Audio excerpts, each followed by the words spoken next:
Émission 957. Cette semaine, Rupert Bodenberg de Fantasia et Ian Richards, en direct de Montréal, Québec, Canada. Vous écoutez, oui, les Mystérieux Étonnants.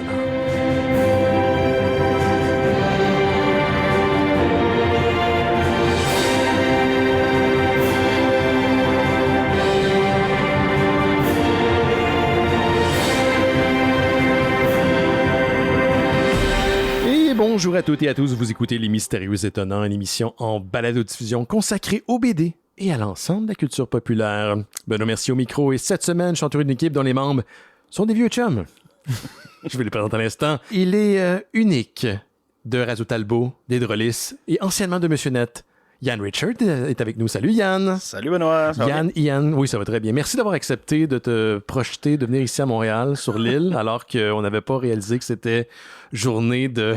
Les feux d'artifice. Feux d'artifice. Ça te donne une petite minute de plus. 10 minutes de c'était plus. pas super. Mais merci de m'inviter. Je t'ai mis beaucoup de pression. La dernière fois, quand j'ai écouté l'émission que JP était là, puis vous parliez de Jonathan Hickman, j'avais été hyper jaloux parce que moi, je l'avais lu, cette BD-là. Puis j'étais comme, c'est ça, il y avait JP, puis il y avait pas moi. JP, justement, des Drôlistes. J'ai parlé à JP aujourd'hui, puis il m'a fait le même reproche parce qu'il m'a dit depuis que tu m'as invité pour parler de la série Jonathan Hickman, je pense que c'était Magic. C'est Gods. Gods, oui, voilà. Je suis pas revenu. Fait que j'ai une couple de places de bouche-trou. Ça te tente, ça vient les prochaines semaines. Fait que, je le mentionne, là, on a participé ensemble jadis. Ça fait presque 10 ans de ça. Arrêté. 11 ans même, presque. Ouais. On missionnait sur une station qui s'appelait Musique Plus. On était collaborateurs. On est amis depuis encore. Ouais. On participe ensemble à un podcast qui s'appelle Les Drôlistes, qui est un podcast de jeux de rôle que j'aime beaucoup. Oui. Qui est vraiment le fun. Oh oui, ça fait quand même un bout que ça a commencé. Les Drôlistes, ça a commencé avec Benoît et sa gang qui jouait, Benoît Gagnon, qui est aussi quelqu'un que j'ai rencontré, qu'on est devenu ami dans le temps. Monsieur Net dans le temps, oui. Tu vois vraiment que ça a resté longtemps quand même l'impact de Monsieur Net, pour nous autres, en tout cas, point de vue amitié. Ouais. Puis il jouait il avait commencé un podcast qui s'appelait Fly Casual, parce que c'était comme une aventure de Star Trek. Pas de Star Trek, de Star Wars. Uniquement de Star Wars. Uniquement de Star Wars. Puis après ça, quand on a commencé à jaser un peu plus, on a réalisé qu'on était des amateurs de jeux de rôle. Puis on a trouvé qu'au Québec, il n'y avait pas vraiment de podcast où on essayait plusieurs systèmes. Parce que là, maintenant, c'est vraiment l'âge d'or des jeux de rôle. Il y a des jeux de rôle sur tout. Là. Mais dans le temps, tu avais Pathfinder, Dungeons & Dragons, Star Wars. C'était limité. C'était à moins où s'il y avait quelque chose, c'était très niche. Très genre, moi, j'aime, ou Vampire the Masquerade, qui était mixé un peu avec le live play. Alors, on s'est décidé, il n'y a pas vraiment de podcasts ou même de sites qui existent où ils font des évaluations, des tests de plein de nouveaux jeux qui vont sortir. C'est que nous, on a décidé de faire ça. Puis c'est drôle parce que là, de plus en plus, là, il y a des humoristes, puis on a vu au Comic-Con cette année, Lancez compte, là, qui prennent un peu ce que Critical Role a fait à la télévision. Nous autres, ça n'a jamais été notre but de dire on fait une campagne, puis on joue ça pendant 6 ans. T'sais. C'est sûr qu'on soit revenu de campagne en parallèle. Ouais. C'est que c'est le fun. Les auditeurs aiment ça. On leur demande souvent leur qu'est-ce qu'ils en pensent. On est en communication quand même assez ouverte avec eux autres. C'est que ça, c'est le fun pour ça, mais c'est sûr que si on avait le budget de Critical Role, peut-être qu'on ferait à chaque jour, j'aurais la même campagne tout le temps. Je lancerais ma job tout de suite. Moi aussi, je te dirais que le Richardsverse, il prendrait de l'expansion relativement assez vite. Oui, parce que c'est de ta faute qui existe c'est à en cause plus. De moi, là, pour contextualiser pour les gens qui sont pas au courant. Moi, au début justement des Drôlistes, j'ai commencé à participer. J'ai pris une petite pause durant la pandémie. Là, j'étais très, très isolé dans cette période-là, mais là, je suis revenu. Là, je fais des trucs avec vous autres. J'ai commencé à introduire le personnage de Ian Richards. Quand je dis personnage, c'est pas toi. Ouais. C'est des personnages inspirés, voire magnifiés de Ian Richards. Puis on s'est rendu compte au fil des parties qu'on a faites de Cthulhu, de Dungeon, il y a tout le temps une déviation sur le nom. Fait que Ian B. Richards, Ian G. Je pense qu'à un moment donné, on a joué à Dungeon. Puis dans le cimetière du monde dans lequel on a visité, il y avait une pierre tombale avec un Ian J. Richards. Puis ta première game, je pense, d'Alien, Benoît, il arrêtait pas de décrire notre vaisseau, puis il disait c'est une poubelle volante dans l'espace, qu'on sait même pas comment elle fait pour fonctionner. C'est le USS Ian Richards. Je suis comme, bon, tabarnak. Je suis très content d'apprendre que pendant ma période d'absence durant la pandémie, vous avez continué cette affaire-là. On a continué. Ça, c'est maintenant, les Drôlistes ont comme leur multiverse à la Marvel. Ça s'appelle le Richards Richards verse. Il va falloir un moment donné un genre d'un justement Avengers Doomsday, qui est un peu une raison pourquoi on se voit aujourd'hui, là, une espèce de rencontre de Battle World de tous ces univers-là. de toutes les versions d'Ian Richards. Toutes les versions d'Ian Richards. Mais je vais te donner un spoiler, puis pour les auditeurs, je vous conseille d'écouter ça si vous avez la chance d'aller voir les Drellis. Là, c'est notre game de Dagger Art. C'est le système de Critical Role maintenant qu'on a vraiment comme adopté, qu'on aime beaucoup. Là, c'est moi qui est le Dungeon Master. C'est moi qui dicte l'histoire. Je suis pas un joueur. Et j'ai créé comme un potentiel origine du Richardverse. Oh man, parce que moi je joue pas à Dagger Art avec ça. C'est que là j'ai commencé ça, puis t'aurais dû voir toute la gang, ils sont comme c'est nice. C'est que tu sais, je me laisse la porte de pouvoir expliquer d'où vient, tu sais, Ian Richards initial, tu sais, comme genre la version unique de Ian Richards qui s'est répandue. Richards Prime. C'est ça, ça serait le Prime, puis pourquoi il y a tu sais, je dirais l'essence d'un Yann dans tout l'univers, dans tous les univers. Il y aurait comme seedé l'univers, c'est ça? Je donne pas de spoiler. Il va falloir écouter les épisodes pour le savoir. Excellent. Donc, bonne plug pour les drôlistes. Bonne plug. Puis bon, écoute, tu fais partie aussi de l'équipe de Radio Talbot. Oui, qui est en pause pour la période estivale avec justement des amis encore à nous, Ian Richards, pas Ian Richards, pardon, toi t'es là, Frank de Tank et Benoît Gagnon également. C'est une des raisons pourquoi je fais ça le lundi avec eux. Pas que j'apprécie pas les autres collaborateurs, mais on a toujours dit que nous autres, le vrai Monsieur Net, c'était dans la salle de maquillage avant, puis à la bière après. Pour moi, pouvoir faire ça, mettons, avec Benoît et François, puis leur jaser à chaque semaine, ça ramène un peu cette nostalgie-là de... Tu sais, on déconne, on a du fun, puis à place d'aller prendre une bière dans un bar ou aller manger au restaurant, mais on se parle pendant 1h30 en faisant un podcast, puis on déconne. Mais la chimie est vraiment différente. Puis encore une fois, il n'y a pas de shame ou d'envoyer, qu'importe, je ne suis pas en train de critiquer les autres collaborateurs, mais je veux dire, le fait aussi qu'on a été, puis là je m'inclus là-dedans, même si c'est au front ensemble, ça crée une certaine chimie, ça crée le fait que je sais que si j'ai un blanc de mémoire ou que je fais référence à quelque chose, quelqu'un peut me reprendre, puis ça c'est excessivement sécurisant. C'est ça qui est le fun de faire aussi de la télé live. On a eu la chance de faire ça, de la télé live, et ça se fera plus avant très longtemps. En tout cas, pas, à part peut-être les nouvelles, il n'y aura pas de TV live comme dans le temps. Comme on l'a connu. Comme nous, on l'a connu. Puis, je pense que c'est la meilleure école qu'on a eue, autant pour tu faisais ton podcast avant de faire la télé live, mais je suis pas mal sûr que je te pose la question si tu es devenu un meilleur podcasteur après avoir fait de la télévision live. C'est sûr que la réponse c'est oui, parce que on n'a pas de filet de sauvetage, on n'a rien. Il faut que tu te fies sur le monde qui sont à côté de toi pour te rattraper ou te corriger subtilement sans dire « Hey, tu dis des niaiseries ». Te corriger, mais comme rendre ça comme faire partie d'une certaine narrative puis que ça coule, je sais pas comment dire. Sans que ça soit comme genre « Haha, tu t'es trompé, puis là je t'ai pogné, puis je ris de toi, donc je suis un meilleur chroniqueur que toi ». C'est pas ça quand tu fais de la télévision, surtout quand tu fais confiance avec tes amis puis le monde avec qui tu travailles. Faut que ça soit comme, je sais pas, comme... Je donne un exemple. Moi, j'arrête pas de parler de Star Trek, puis finalement, c'est Star Wars. Moi, tu dis, mais là, Yann, j'avoue que là, t'alimentes les chicanes en ligne en n'arrêtant pas d'utiliser le terme Star Trek à place de dire Star Wars. Puis là, je suis comme, ben oui, mais c'était ça mon but, un peu provoqué. Oui, c'est ça, Yann. Oui, tu sais, c'est ça, puis du oui, mais tu sais. Ou pour un fan de Star Trek, je trouve que tu fais beaucoup référence à Star Wars. Mais c'est ça, tu sais, des choses comme ça. C'est que ça passe plus côté humoristique, puis en même temps, mais il n'y a pas d'amertume, il n'y a pas de. Et puis, un coup, bon, mais on va revenir après la pause, puis là, la caméra coupe, je suis comme, hey, merci, Ben, tu m'as sauvé là, tu sais, à place de. C'est que ces choses-là, je trouve que cette camaraderie-là, c'est irremplaçable. C'est comme tu dis, tu peux pas. C'est pas que tu dénigres les autres, ou les autres sont pas aussi bons, c'est juste que cette chimie-là, elle se développe. C'est pas instantané. Puis il y a à peine un mois, j'ai fait une entrevue un peu dans le même contexte avec Lynn Boutillette, qui faisait partie aussi de Monsieur Net dans le temps, qui est aussi maintenant dans les médias. Puis c'est drôle parce que Lynn, je le disais dans le temps, il y a 10 ans, je trouve qu'on a une super de belle chimie. Puis j'ai toujours dit à Lynn, éventuellement, on va faire un show ensemble. On va faire quelque chose autre que Monsieur Net. Puis, écoute, ça faisait très longtemps qu'on s'était pas parlé one-on-one, là. Puis la chimie, la discussion a full coulé. Puis clairement qu'il y a des trucs là-dedans, que c'est le fait qu'on s'apprécie, mais il y a un muscle memory là-dedans qui a été forgé dans le live. Puis je l'apprécie, puis j'aime ça que tu le confirmes un peu aussi en même temps. Oui, mais tu te souvenais, on recevait comme, mettons, ton horaire de la semaine. Notre première question, c'est qui va être là? Oui, exact. Avec qui je vais travailler? Il y a des gens, peut-être qu'ils ont fait moins. Il y a des fois, t'es comme, tabarnak. Tu sais, des fois, ça peut être stupide, mais tu te disais, bon, mais c'est pas mal moi qui va lever le show à soir. faire. Hein? Non, mais avoue. Mais ça, c'est drôle parce que tu vois ça dans n'importe quel domaine. Puis là, tes auditeurs, ben, ils travaillent dans n'importe. Ça peut être des policiers, ça peut être des médecins, ça peut être. C'est la même chose. C'est la même chose dans leur univers de travail. Ils vont regarder avec qui ils travaillent sur le corps, puis ils vont faire oh mon Dieu, ça va être pénible. Oh mon Dieu, on va avoir du fun. Ou ça va être rough. C'est que peu importe dans le domaine qu'on travaille, ce feeling-là, il est là. Nous autres, on a eu la chance de prendre ce feeling-là, mais de le transposer en amitié qui perdure, puis en même temps, parce qu'on avait une passion similaire sur plusieurs sujets. Ouais. C'est que le fait que je dis toujours, le monde, des fois, je suis encore surpris là, que ça fait 11 ans que l'émission ne joue pas, puis quand je vais soit au Comic-Con, ou soit je me promène à Montréal, ou même dans un magasin de BD, ou Imaginaire, mettons, moi j'habite sur la Rive-Sud, c'est juste son Imaginaire. Celui de Saint-Bruno. Celui de Saint-Bruno, puis il est énorme.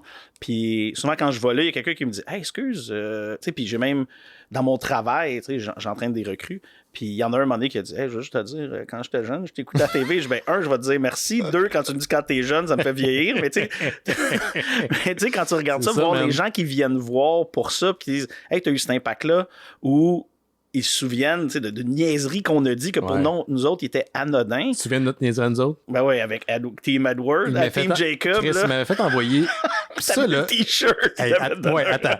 Ils m'ont envoyé voir le dernier Twilight. Ça, c'est le 4e basé sur les 3 films, je pense. Écoute, man, j'espère que tu ne me demandes pas à moi de confirmer ça. Ça fait au moins 10 ans, là. Fait que, non, mais le dernier film, il était séparé en 2 parties. Fait que c'est le 4e, mais c'est le 4e, je pense. Ouais, à moins qu'il y ait eu peut-être 5. Non, attends une minute. Il y a eu Twilight. Il y en a un, je pense, c'est Full Moon, un Blue Moon. Ça dérange. Je les ai tous écoutés dans la semaine pour pouvoir aller voir le dernier film, OK? Puis non seulement ça, la compagnie qui faisait la promotion du film a envoyé à Monsieur Net, en plus, une passe gratuite pour moi. Hey, je que j'étais content. Il m'a envoyé un t-shirt de fille V-neck et je l'ai porté en ondes, tabarnak. Puis là, on parlait de la relation du personnage féminin principal, là, je m'excuse. Relation toxique, c'est Bella, Edward puis Jacob. Ça, je me souviens de ça. Sans y penser, les deux, on a fait Team J-Pop, le point en l'air. Non, on s'est fait un high five. On n'était pas un à côté de l'autre. Ah, mais on a fait point ou quelque chose. On ça a donné que la caméra était sur nous autres. Exactement. Puis ça, c'était comme pas prévu. On n'a pas prévu cette affaire-là. Puis ça fait partie, je pense, des bloopers de fin d'année ou je sais pas quoi. Momo, c'est le réalisateur. C'est vraiment Puis quand il est sorti de là, il pleurait encore. Puis t'es comme, les gars, vous me faites ma job tellement facile. Tout ça, c'était vraiment cool. Avoue que c'est le fun de faire sourire Momo. Ah oui, t'étais content. Quand il était content, t'étais content.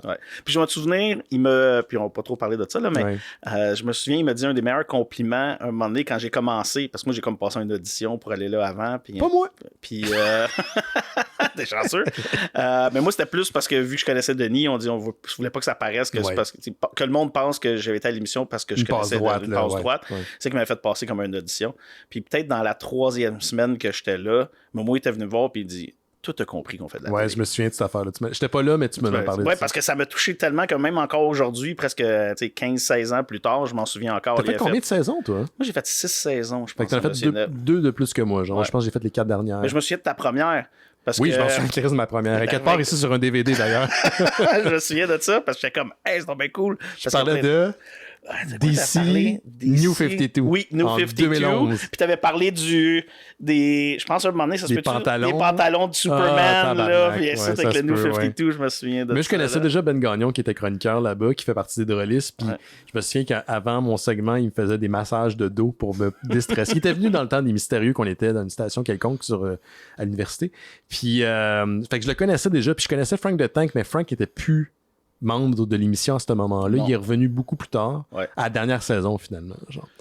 Fait que, c'est fou qu'encore aujourd'hui, comme 15 ans plus tard, on est encore amis. Moi, je sais pas, là, je pense pas que Denis écoute ce show-là, mais Denis, il faudrait faire un genre de reunion show, là. Tu sais, genre de fucking show live devant le public, ça serait malade. Faites ça dans un bar, théâtre, plaza, qu'importe, ça serait tellement à chaque année, cool. J'ai la photo qui repop de quand on avait fait un show au ZooFest. Le festival de l'humour, le festival le sous-festival de l'humour. Puis je me souviens d'avoir dit à mes parents, hey, je sais que vous allez trouver ça ridicule, là, mais votre fils, il est dans un show au festival juste pour rire à Montréal. Mais oui, c'est ça, ZooFest. Vous dites ce que vous voulez, là, ton gars, il est rendu là, parce que ma mère dit, toi pis ton humour. J'étais comme, je vais juste dire que mon humour. Elle a même le cachet.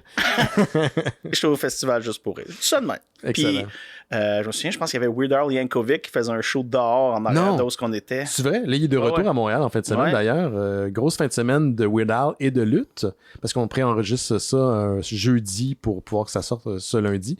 Mais Weird Al fait un show, c'est ce dimanche, ce samedi, pardon, devant public, je pense à la Place des Arts. Là, c'est comme... Ça va être malade. Malheureusement, malheureusement et heureusement, j'assiste à un match de Mystery Wrestling, qui est une fédération de lutte wacky. Puis j'ai bien hâte, mais avoir su, je serais allé voir Weird Al parce que j'aime beaucoup le personnage, j'aime beaucoup UHF, le film, le seul film qu'il a fait. Spatula City, Conan the Librarian. Tu vois? Pour les gens qui écoutent l'émission depuis longtemps, vous savez qu'à chaque année, on a des invités tirés du Festival Fantasia. Un autre projet auquel j'ai eu la chance de participer pendant quelques années, j'ai animé le show, qui était un show d'entrevue. J'ai énormément de fierté par rapport à ça. Je me suis fucking donné, je vous le dis, mais j'avais l'impression de pas travailler. Je rentrais le matin, j'écoutais des films en parallèle, que je prenais des notes. On avait minimum 3 invités, minimum un show par jour pendant 3 semaines back-à-back, pas de pause, mais c'était plus que ça. Je peux te donner un compliment là-dessus? Oui. Moi, j'ai toujours écouté ces émissions-là, puis votre décor, là, il était malade. Il était écœurant. Je sais pas pourquoi, là, mais je sais pas qui a designé ça, ce décor-là, quand tu faisais tes entrevues. Là. C'était commandé par Éric Boisvert, qui était le réalisateur de la première saison, puis après, ça a été créé par quelqu'un qui fait des décors. Okay. J'ai fait comme, je sais pas pourquoi, je regarde ça, puis ça fit. Là. C'était comme un faux sous-sol pour les gens qui l'ont pas vu. Étrangement, il y a un lien avec ce que j'allais plugger. Stranger Things. Oui, honnêtement, exactement. Là, c'est Stranger Things avant le temps. Je regardais ça, là, à chaque fois que je regardais les photos, quand je me souviens, je regardais ça, j'étais comme, on dirait le sous-sol cosy. Excusez, je fais beaucoup de franglish. Non, c'est correct. Il y en a plein mais, aussi. Parfait. Tu sais, vraiment comme accueillant, un sous-sol accueillant à la Stranger Things. Là, c'était ça, là, c'était ça le but, c'était ça l'objectif. Puis il y a un lien parce que à chaque année, on reçoit des gens de Fantasia. Puis il y a 2 semaines, j'ai interviewé mon ami Nicolas Archambault, qui est directeur de la section asiatique à Fantasia, qui fait une super de belle job, film asiatique de tout horizon. Donc on parle coréen, chinois, japonais, puis de tous les genres. Et à chaque année aussi, on reçoit Rupert Buddenberg, qui est aussi le directeur de la section animation cette fois-ci. Section qui a été renommée cette année Animation Plus. Avant, c'était Axis, si je me souviens bien. Puis, j'étais allé voir Rupert. Ça se passe, le Festival Fantasia, pour les gens qui ne le savent pas, c'est un festival de genre qui existe depuis maintenant 30 ans cette année. Puis, donc, ça se passe à l'Université Concordia. J'étais allé rencontrer Rupert. J'ai envoyé un message. C'est vraiment comme, c'est pas officiel. Je passe pas par les attachés de presse. Hey, Rupert, tu veux te faire une entrevue? Ah, cool, Ben, ouais, c'est beau. Puis là, on n'a pas une place où est-ce que le son est comme adéquat. Fait qu'il dit, hey, on a une green room où est-ce qu'on reçoit les invités. Puis, des fois, on fait des entrevues là-dedans. Fait qu'on y va. Tous les restants de mon décor étaient là. Genre. Pour vrai? La télé, le couch, c'était le même couch parce que le couch pendait au milieu. Il était comme pas fendu, mais faible au milieu. Okay. Puis il y avait comme un genre de bloc de bois. Il était encore là. La vieille télé, plein d'affaires de ce truc-là étaient là. Fait que c'était vraiment weird d'être dans les restants. quelque chose comme genre les acteurs qui volent de quoi d'un set à la fin d'un film. Là, tu prends un petit souvenir? J'ai pris quelque chose. Mais j'ai pas pris quelque chose du set. J'aurais dû, par exemple, prendre quelque chose du set. J'ai pris un Coke Zéro.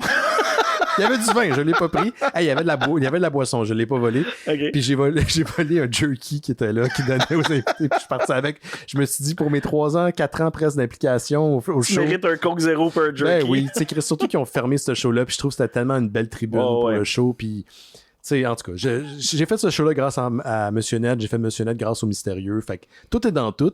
Fait qu'on va écouter l'entrevue avec Rupert. Sachez que jusqu'au 2 août prochain, le Festival Fantasia se poursuit, puis il y a plein de films d'animation qui font partie de la discussion avec Rupert. Fait que ça va être des suggestions tirées directement du directeur de la programmation des films d'animation, Animation Plus, Rupert Buddenberg.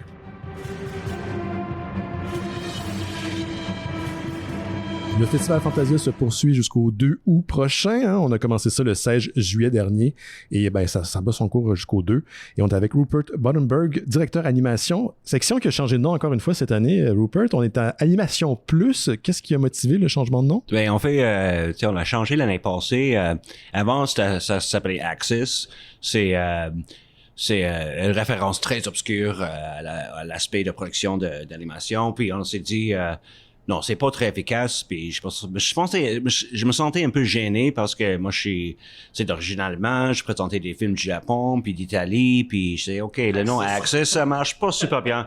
Mais c'est non seulement ça, c'est parce que ça s'appelle maintenant Animation Plus. Et il y a du monde qui me demande, ben c'est quoi le plus? Et je peux te répondre, c'est 2 choses. C'est les films hybrides qui mélangent l'animation et le live action. Pas dire comme, disons, un film live action avec une séquence animée pour flashback ou whatever à un moment donné.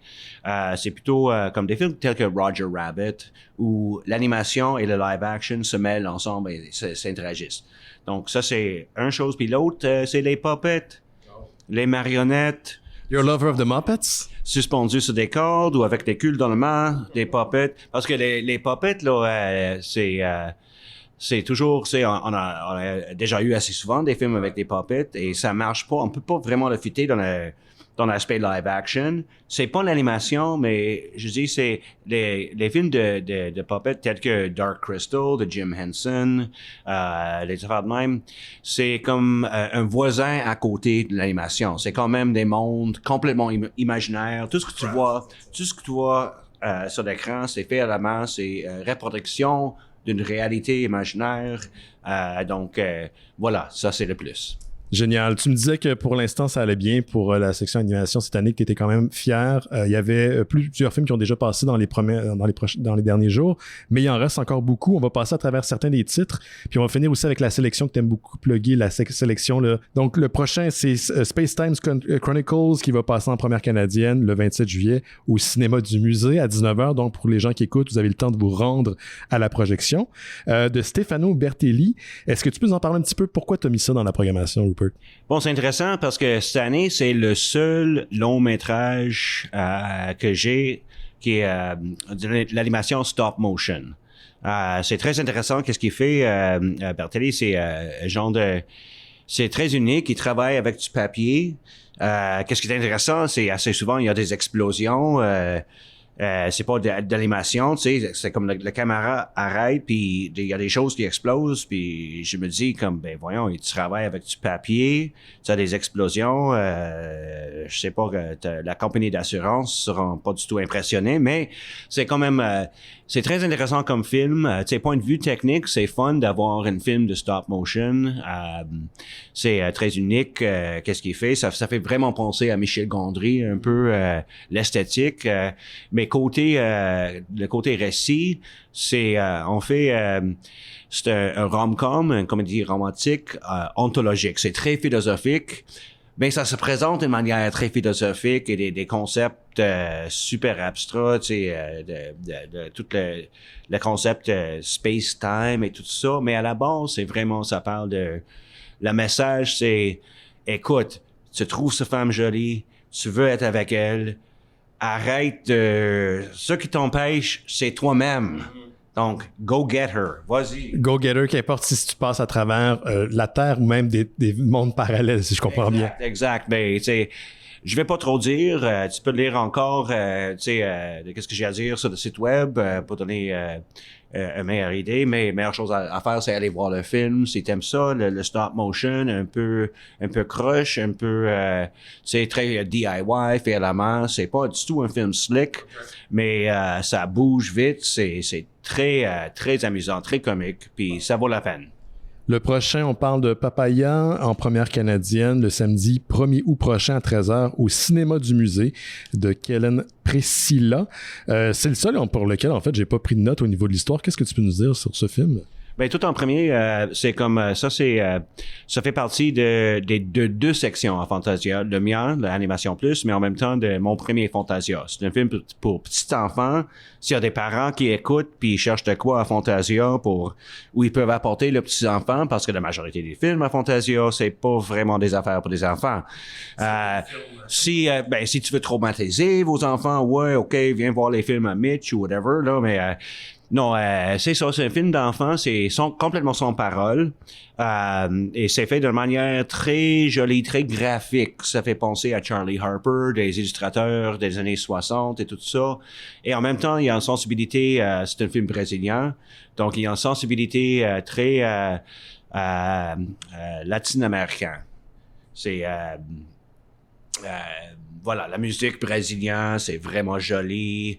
Ça, c'est très floral, plein de vie. Donc, c'est vraiment... moi, je suis très content, tu sais, même si, tu sais, la base de mon section, la Fantasia, c'est des films animés du Japon. c'est quand même c'est quelque chose que je poursuis depuis quelques années, d'avoir de plus en plus de films de l'Amérique latine. Intéressant. Diversité encore une fois ici à Fantasia. Le prochain, si je me trompe pas d'ailleurs, c'est un film du Japon. En tout cas, au niveau de l'animation, ça semble être très inspiré. On parle de Cocoon, One Summer of Girlhood. Tu vois, mon anglais est pas très bon, je l'avais pas pratiqué encore. Cocoon, One Summer of Girlhood, première canadienne encore une fois. Encore une fois aussi le samedi 1er août, mais cette fois-ci, c'est à 13h45 au Théâtral, donc la grosse salle de la réalisatrice Yukumi Ina. Donc, on parle c'est une île idéaliste. Réalisateur. Oh, merci. Désolé. Tu vois, mon japonais pas. Les noms japonais, parce qu'il y a plusieurs noms japonais il y a plusieurs noms japonais qui se croisent entre. Ça peut ou être masculin ou féminin. Comme Claude, par exemple. Exact. Donc, ça, c'est un film assez intéressant. Tu sais, c'est la première impression qu'on a à regarder le poster, tout ça, écouter le trailer. C'est que c'est un film très joli. Ça parle c'est très sentimental et tout ça. Mais non, c'est un film de guerre. Et c'est basé sur une vraie histoire d'une école d'adolescentes qui était crissée dans la guerre par l'armée japonaise. C'est toute la face de la grande bataille d'Okinawa. Puis la plupart des filles ont perdu leur vie et ils pensaient qu'ils faisaient un peu de travail bénévole. Puis ils ont été mis dans un hôpital, comment on appelle ça, field hospital, un hôpital militaire. C'était terrifiant. Puis les Américains sont arrivés. Mais c'est très intéressant. C'est quand même un film très joli et très touchant. Et puis la manière, parce que c'est quelque chose qui a été fait pour le NHK. Et ça, c'est le diffuseur public du Japon. Alors, c'était comme à 8 heures le soir, on peut pas mettre trop de sang et tout ça. Donc, la manière dont le film est capable de présenter la violence d'une manière pas traumatisante, mais quand même très efficace émotionnellement, c'est vraiment unique. Ça. Et ça vient d'un petit studio qui est tous des anciens de Ghibli, des anciens, ils ont travaillé sur Porco Rosso et tout ça, des films de Miyazaki. Donc, c'est du monde avec des capacités assez élevées. Donc, c'est vraiment de haute qualité, l'animation. Excellent. Tu le vends très bien. Dernier film sur ma liste, on m'en avait parlé aussi, je pense que Nicolas Archambault, quand il est passé à l'émission, m'avait mentionné ce film-là. Jim Queen, en première nord-américaine, le dimanche 2 août, donc la dernière journée du festival, à 21h30. Donc, la prémisse, la trouve assez rigolote. C'est un virus, un virus transmis, une infection transmise sexuellement, qui rend les gens hétérosexuels, et là, ça vient bouleverser un peu le milieu gay, si je peux me dire parisien, si je comprends bien. Exact. C'est très génial, ce film-là. C'est comme un genre d'introduction c'est avant tout, c'est vraiment, ça parle des tribus du milieu gay en France, ou en fait pas mal partout au monde maintenant. Les gym queens, les twink, les drag queens, et comment toutes ces gangs ils se battent entre eux autres, puis le besoin de la solidarité pour que toute la communauté peut être forte. Mais avant tout, le but, c'est d'amuser la foule. Ça vaut mentionner que c'est un produit du studio Bobby Pills, qui ont déjà, c'est le tout premier studio français dédié à l'animation pour adultes. Crisis Young, même gang, c'est complètement différent, c'est un autre style, autre dessinateur, c'est pas les mêmes genres, mais c'est quand même Bobby Pills. Il s'occupe de l'animation pour adultes. Je me souviens d'avoir vu Crisis Young il y a quelques années de ça, et écoute, ça fait presque 8 ans maintenant, ce film est passé, puis ça m'habite, j'y ai repensé. Donc, je vous rappelle, ça va être au Théâtral le dimanche 2 août. Puis là, ton segment, ta programmation dont tu l'as absolument parlé, Rupert, c'est comme un genre de ramassis de différents courts-métrages, longs-métrages, comment tu le décrirais ça? Circo Animato, c'est ma programme que je présente à chaque année, c'est un genre de best-of, c'est complètement international. Il y a des films de l'Amérique latine. Je suis très content cette année parce que j'ai un première mondial de vidéoclip musical par le studio Bellolandia de l'Argentine. Ça, c'est un studio avec une étoile levant. C'est vraiment excellent. Il y a une réalisatrice péruvienne.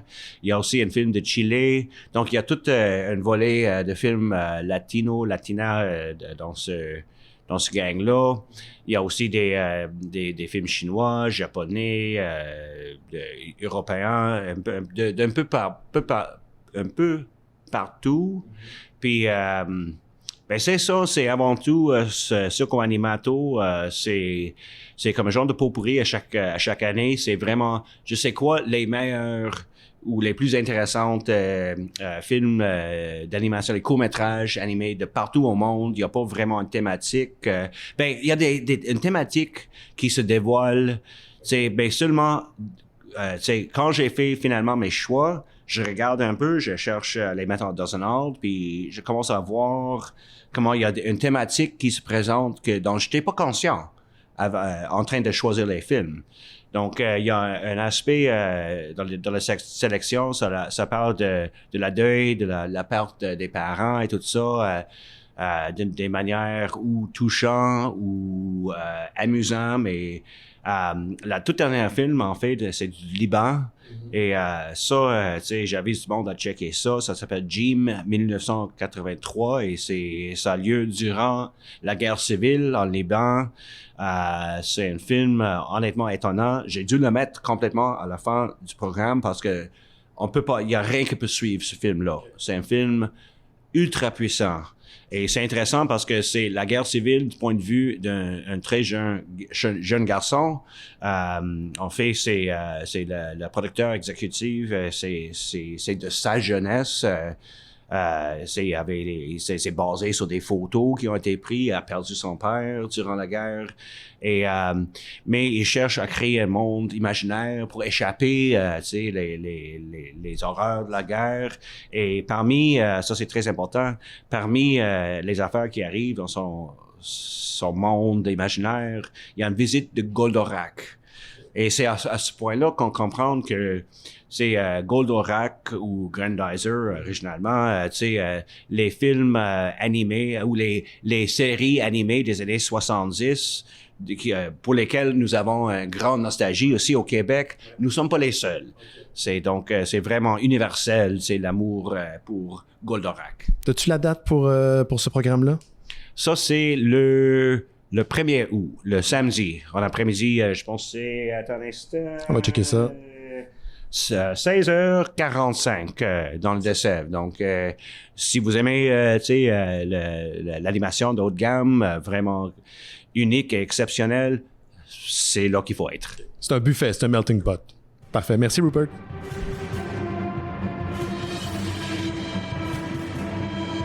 Quelle entrevue, hein, Yann? Ben oui! Hein? T'as full l'écouter. J'ai des notes, j'ai un test pour toi. Oh yeah! Je suis content. Mais si je peux faire un parallèle avec Fantasia, vu que tu viens de finir l'entrevue, une petite anecdote pour tes auditeurs. Moi, le premier festival Fantasia, j'étais au secondaire. Ça te donne longtemps, ça fait combien? Puis il y a 30 ans. Il était... Ouais. Et c'était à la place, au Centre Eaton, en haut. Il y avait un cinéma en haut du Centre Eaton, je pense au 4e, 5e étage. Ouais. Et... dans le temps, l'animation japonaise commençait tranquillement, mais pas vraiment au Québec. Au Québec, l'animation japonaise était très limitée à genre, ça ressemble Ninja un peu Scrolls, Ninja Scroll, Vampire Hunter D, là, des choses comme ça. Et dans un film dans la programmation, ça dit genre...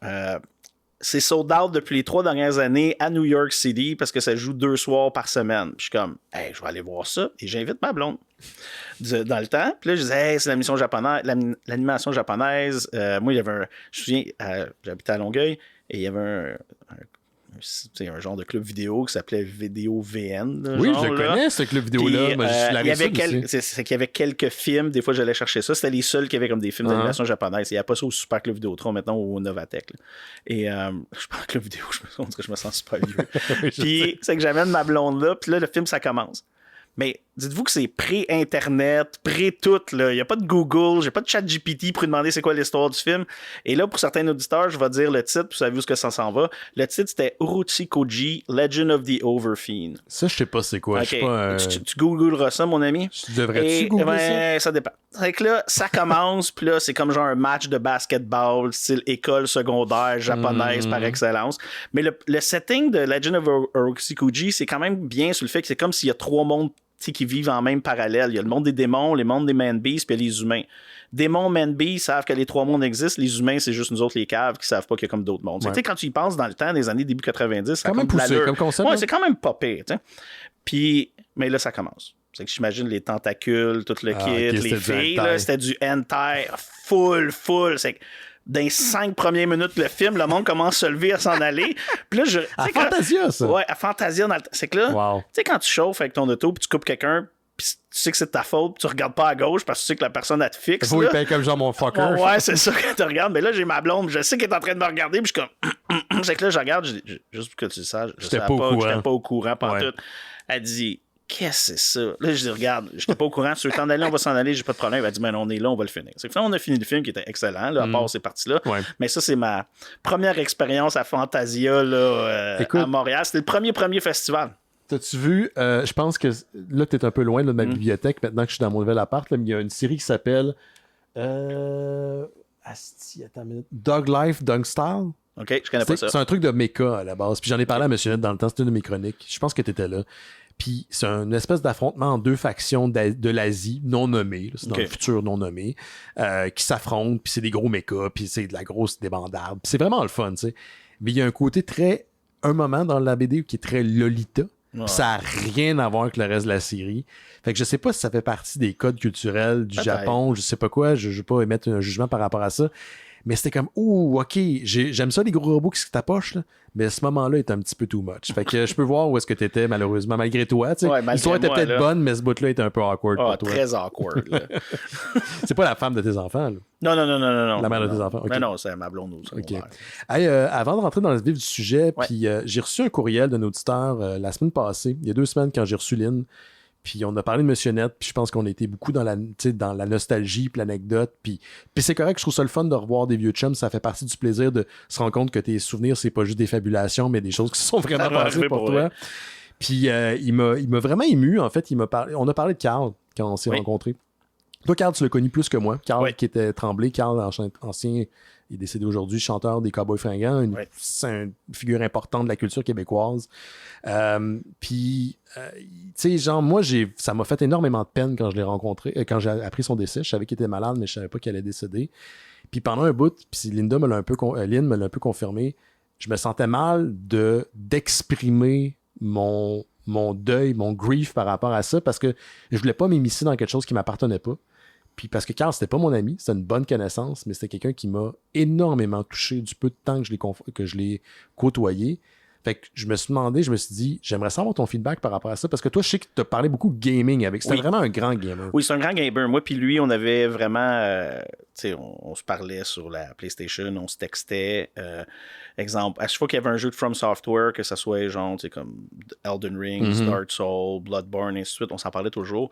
Puis il se textait. Puis il était comme, t'es rendu quel niveau? Tu penses que tu peux venir m'aider? Je suis comme, ouais, je suis rendu un peu trop haut pour toi, ou des enfants de même. Puis des fois, tu sais, un moment donné, s'il dit, hey, tu joues à Elden Ring, t'es rendu où? C'est que là, je disais, j'étais où? Puis là, il disait, branche-toi. C'est que là, tu sais, on prenait le micro, mettons, puis on se parlait, genre, Discord, ou ainsi de suite. Yeah. Puis après ça, c'est un grand, tu sais, le monde ne savent pas ça, mais c'est un grand maniaque de jeux de rôle aussi, Dungeons and Dragons. C'est que, tu sais, on parlait souvent de ça, Baldur's Gate 3. J'ai regardé ça la dernière fois, nos dernières conversations sont sur Baldur's Gate 3. Oh shit, Baldur's Gate 3 était sorti, ça. Ouais, c'est que on jasait de Baldur's Gate, puis de Elden Ring, puis tu sais, on jase de ces choses-là. Mais moi, je suis un peu comme toi sur ça. Tu sais, quand j'ai vu que... Puis il le savait, c'est que j'ai aucun scrupule parce qu'on en a parlé même à monsieur d'un moment donné, tu sais, j'étais comme, je savais pas c'était qui.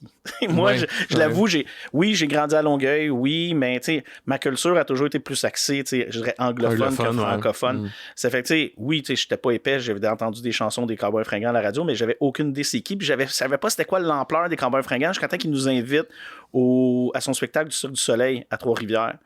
On avait une passe VIP, puis il nous avait invités, puis il avait été, puis c'est une des. J'ai des super belles photos de là avec lui. Puis j'étais comme, holy shit, c'est huge, les Cowboys Fringants, c'est huge au Québec. Là, puis j'ai appris à apprendre sa musique, puis anecdote de même, juste pour te montrer à quel point c'est un bon gars. Là. Un moment donné, il faisait un spectacle à Brossard, puis. La mère de mes enfants, dans le temps, elle dit il faudrait que tu ailles l'encourager un moment donné, là, ça reste ton ami, là, on devrait aller le voir en show. C'est que j'ai dit parfait, pas de trouble. J'ai dit on check à Brossard, puis il était sold out. C'est que là, j'y écris, puis j'ai dit hey, tu vas me trouver comme un groupie. Là. Mais je dis si mettons, tu sais que je sais pas si t'as des. Tu sais, s'ils font c'est une supplémentaire, quelque chose, dis-moi les d'avance, je vais acheter des billets. T'sais. Puis là, il me dit Yann, moi, mon superpower, c'est de trouver des billets pour mes shows. Tu sais, qu'il dit, tu te présenteras à la billetterie, il dit, tu vas avoir 2 billets qui vont t'attendre à ton nom. C'était juste drôle de voir à quel point, tu sais, j'ai encore le texte, là, genre, ce qui me dit, mon superpower, c'est genre avoir des billets pour mon propre show. Tu sais, j'étais comme, là, je me trouvais ridicule, mais je me suis dit, j'ai l'air d'un groupie qui le tête pour avoir des billets gratis pour son show, mais c'était pas ça pendant tout. Puis finalement, tu vois, il a été, après ça, il savait que j'étais là, c'est qu'il tout de suite après le show, il venait, tu sais, puis il boit de la bière sur le show, dans le temps. Puis là, tout le monde monte sur le stage à la fin. Puis là, il finit sa bière. Il dit bon, bonne soirée tout le monde, tout ça. Le monde commence à descendre du stage. Puis même pas 4 minutes après, je reçois un texte puis qui me dit genre t'es où? Tu sais, je me dis, tu viens de finir un show, mais je me souvenais qu'il m'avait donné des. Tu sais, c'est ça, tu sais, quand le monde parle de de sa générosité, qui parle de sa gentillesse, tu sais, c'est pas du fake. Là. Il était de même pour vrai. Puis oui, pour être honnête, c'est la même chose que toi. Je trouvais que c'était hypocrite de ma part de dire sortir comme des boulamites puis dire hey, je l'ai côtoyé. Mais mes amis proches que je côtoie, ils l'ont vu, puis Ben puis moi, on a parlé souvent de ça. Ben Gagnon. Je veux dire, ça l'a affecté, je pense. Beaucoup parce que, un, il était plus jeune que moi. 2, c'est un ami. Puis tu vois tout ça. Puis il était tellement vivant du temps qu'il était là. C'était un gars qui vivait à 100. Ça fait que, c'est que tu dis, OK, là, le Québec pleure au complet, le Québec a de la peine. Je suis qui, moi, pour mettre ma peine en avant du Québec au complet?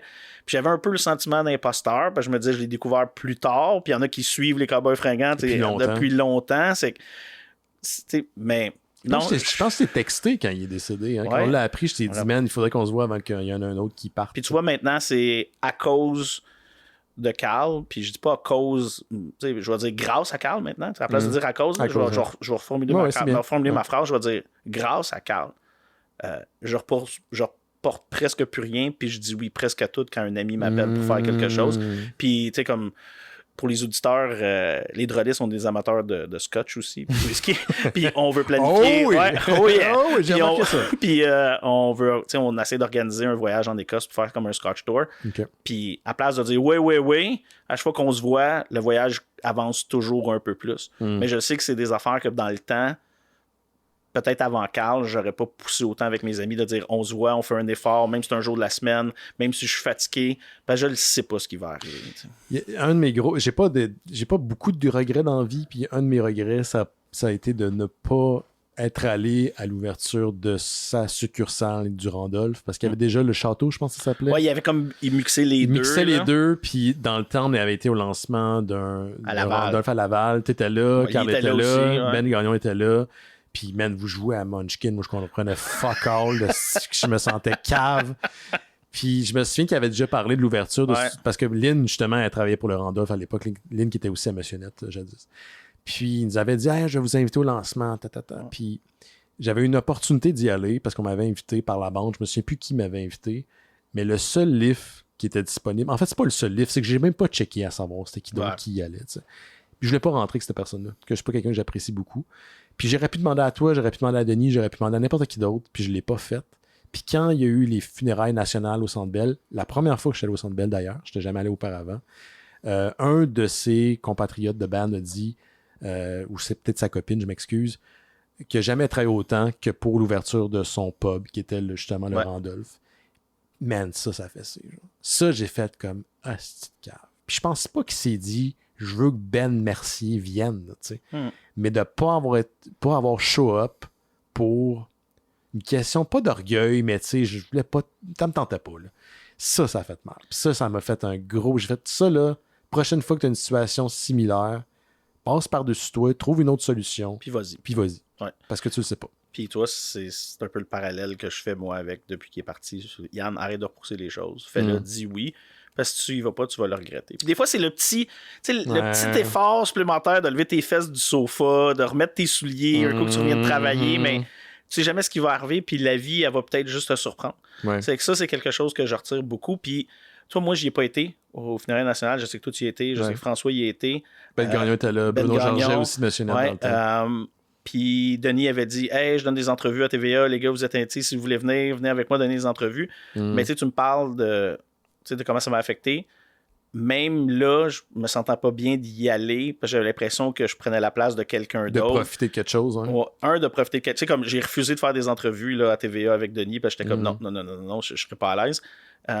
Puis on dirait que dans ma tête, je me disais si j'y vais, je vais prendre la place de quelqu'un qui l'appréciait peut-être plus que moi, ou quelqu'un qui l'aime plus que moi, ou qui l'a connu plus longtemps, ou qui l'a connu de plus proche, ou peut-être que sa musique a touché plus que moi. Tu sais, c'est que déjà là, je me sentais comme imposteur d'y aller.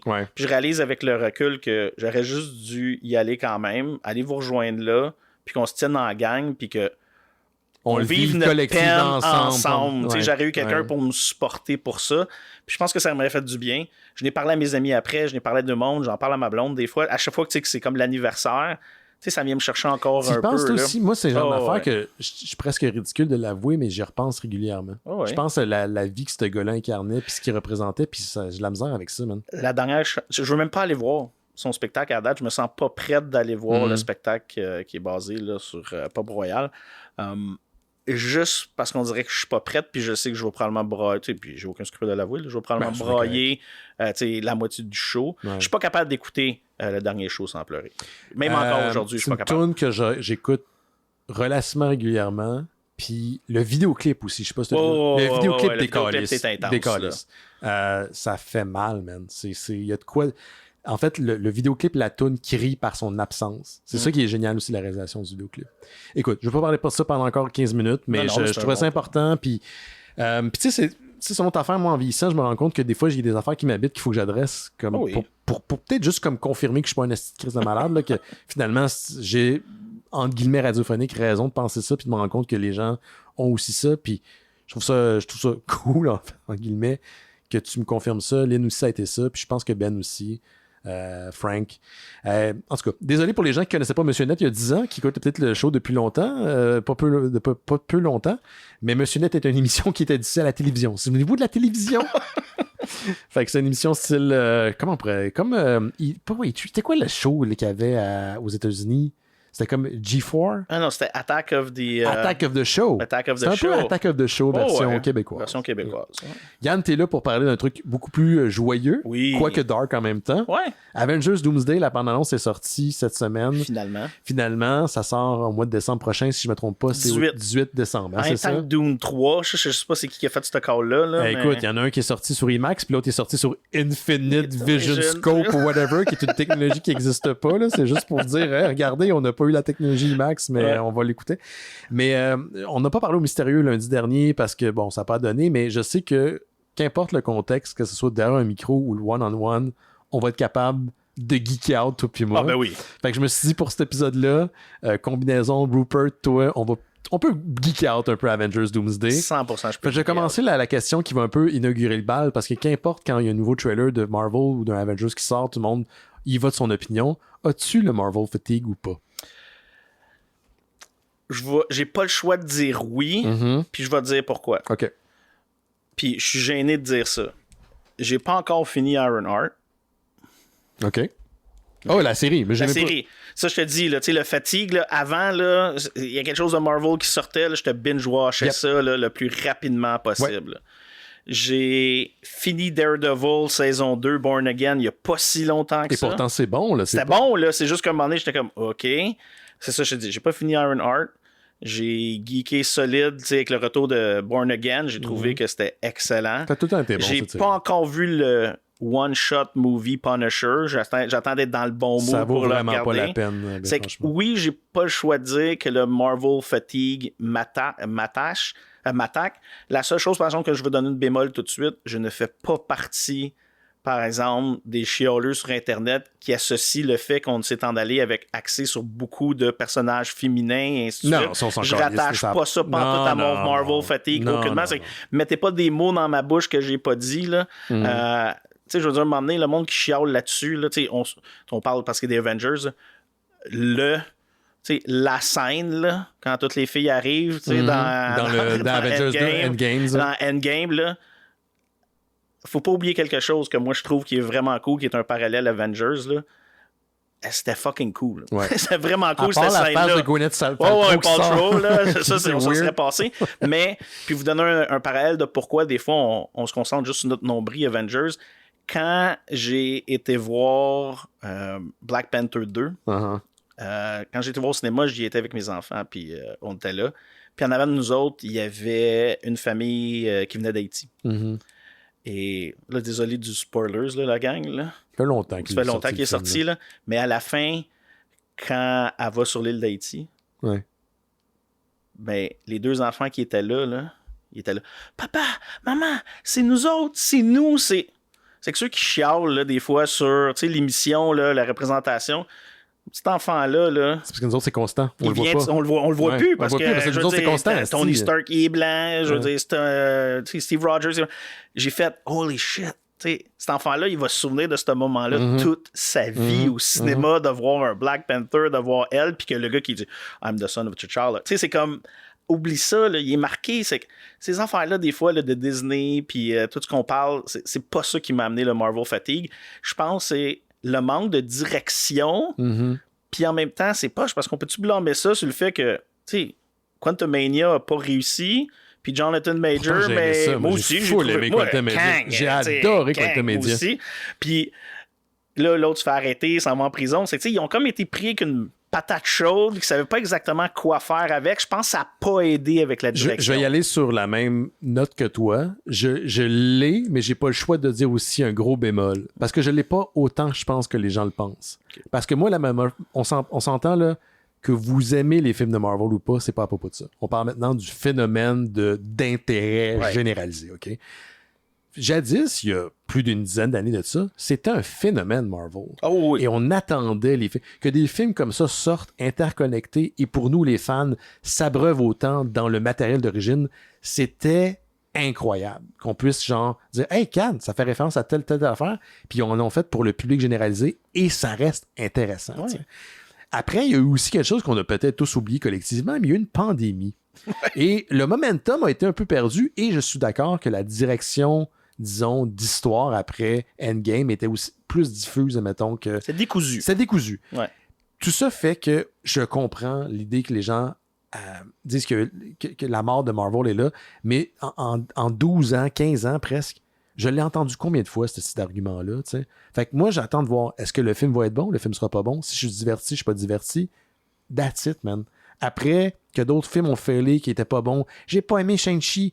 OK. Moi, j'ai trouvé que c'était un excellent film d'action. Là. Mais c'est parce que tu le compares à quoi? Tu le compares à Endgame? Tu le compares à Infinity War? C'est ça qu'à un moment donné, c'est que dans l'univers de Marvel, c'est facile de comparer des films. Mais notre souvenir, il reste ce qui est. Là, je veux dire, on s'entend-tu? Je partirai pas, tu me le diras si tu reçois 60 courriels là-dessus. Là. Mais Iron Man 3, c'est de la merde. Là. C'est pas très bon. C'est pas super bon. C'est un body cop movie avec Tony Stark puis un enfant. Là. Je veux dire, c'est pas très bon. Non. Là. Et pourtant, c'est Shane Black qui est un réalisateur que j'aime. Mais tu vois Shane Black là-dedans. Là, je veux dire, il s'est fait... OK, Shane Black, si tu veux Noël, faire ça, c'est ça. C'est Noël, puis c'est un body cop, whatever. C'est du Shane Black. C'est du Shane Black automatique. Tu sais, je veux dire, il est simple, ce film-là. Là. C'est Ben Kingsley qui sauve le film pas mal. Là. Puis après ça, ils l'ont tellement aimé qu'on le met dans Shang-Chi sans aucun but whatsoever. Mais tu sais, il fitait parce que c'était les Ten Rings. Il est aussi dans le Miracle Man. Wonder Man. Mais tu vois, j'ai même pas commencé Wonder Man. C'est pour ça que je sais que ma fatigue, elle existe un peu. Le seul vraiment qui me ramène tout le temps, c'est les films de Spider-Man. Puis la seule raison que je trouve que Tom Holland... Il est fucking in, si vous le regardez dans d'autres choses que Spider-Man, vous allez voir à quel point c'est un excellent acteur. Là, et je trouve qu'il fit tellement, il y a la vulnérabilité de Peter Parker, là, genre, OK, j'aime Tobey Maguire, j'ai aimé l'énergie que je te dirais qu'Andrew Garfield a amené au rôle aussi, mais je trouve que Tom Holland, point de vue acteur, point de vue vulnérabilité qu'il met à l'écran, je trouve que ça dégage beaucoup. C'est sûr que le 31 juillet, je vais aller voir le Spider-Man Moi aussi, Brand je suis New super Day. intéressé. Même si là, j'ai tout hâte de voir si tu vraiment Jean Grey ou pas. Je pense que c'est Jean Grey. Sandy. Aussi, là, je vois pas qui Cirque. c'est Sandy Frost. La rose de Stranger Things. Stranger Things. Celle avec Running Up the Hill. Ouais. Dans un sens, tout le monde va savoir la tune. Très, très podcast de vieux monsieur. Tout ça pour dire que on dirait que il y a certains projets de Marvel qui je vais dire non, je veux absolument y aller, puis il y en a d'autres que non. Mais tu sais, encore une fois, tu me demandes c'est quoi mon film préféré du Spider-Man des dernières années, je vais te dire... No Way Home était fucking bon. No Way Home était bon, mais moi je m'excuse là, mais Spider-Verse est comme hallucinant avec l'animation. Sony, ce qu'ils ont fait avec ça est quand même assez impressionnant. Mais est-ce que le monde qui sont tannés vont retourner voir Avengers? Moi, c'est ça que j'ai hâte de voir. J'ai hâte de voir parce que, bien sûr, on ramène les Russo's Brothers pour réaliser. C'est eux autres qui ont réalisé Infinity War, entre autres choses, Endgame, ils ont réalisé Winter Soldier. Ils ont fait dans les meilleurs films, selon moi, de Marvel. Winter Soldier est un des excellent. Films... oublie que c'est un film de Marvel, c'est un excellent film politique. Il y a des moments que je pensais que les personnages allaient y goûter. Moi aussi. Moi, pour moi, là, on va faire un parallèle Disney là, avec ça. Là.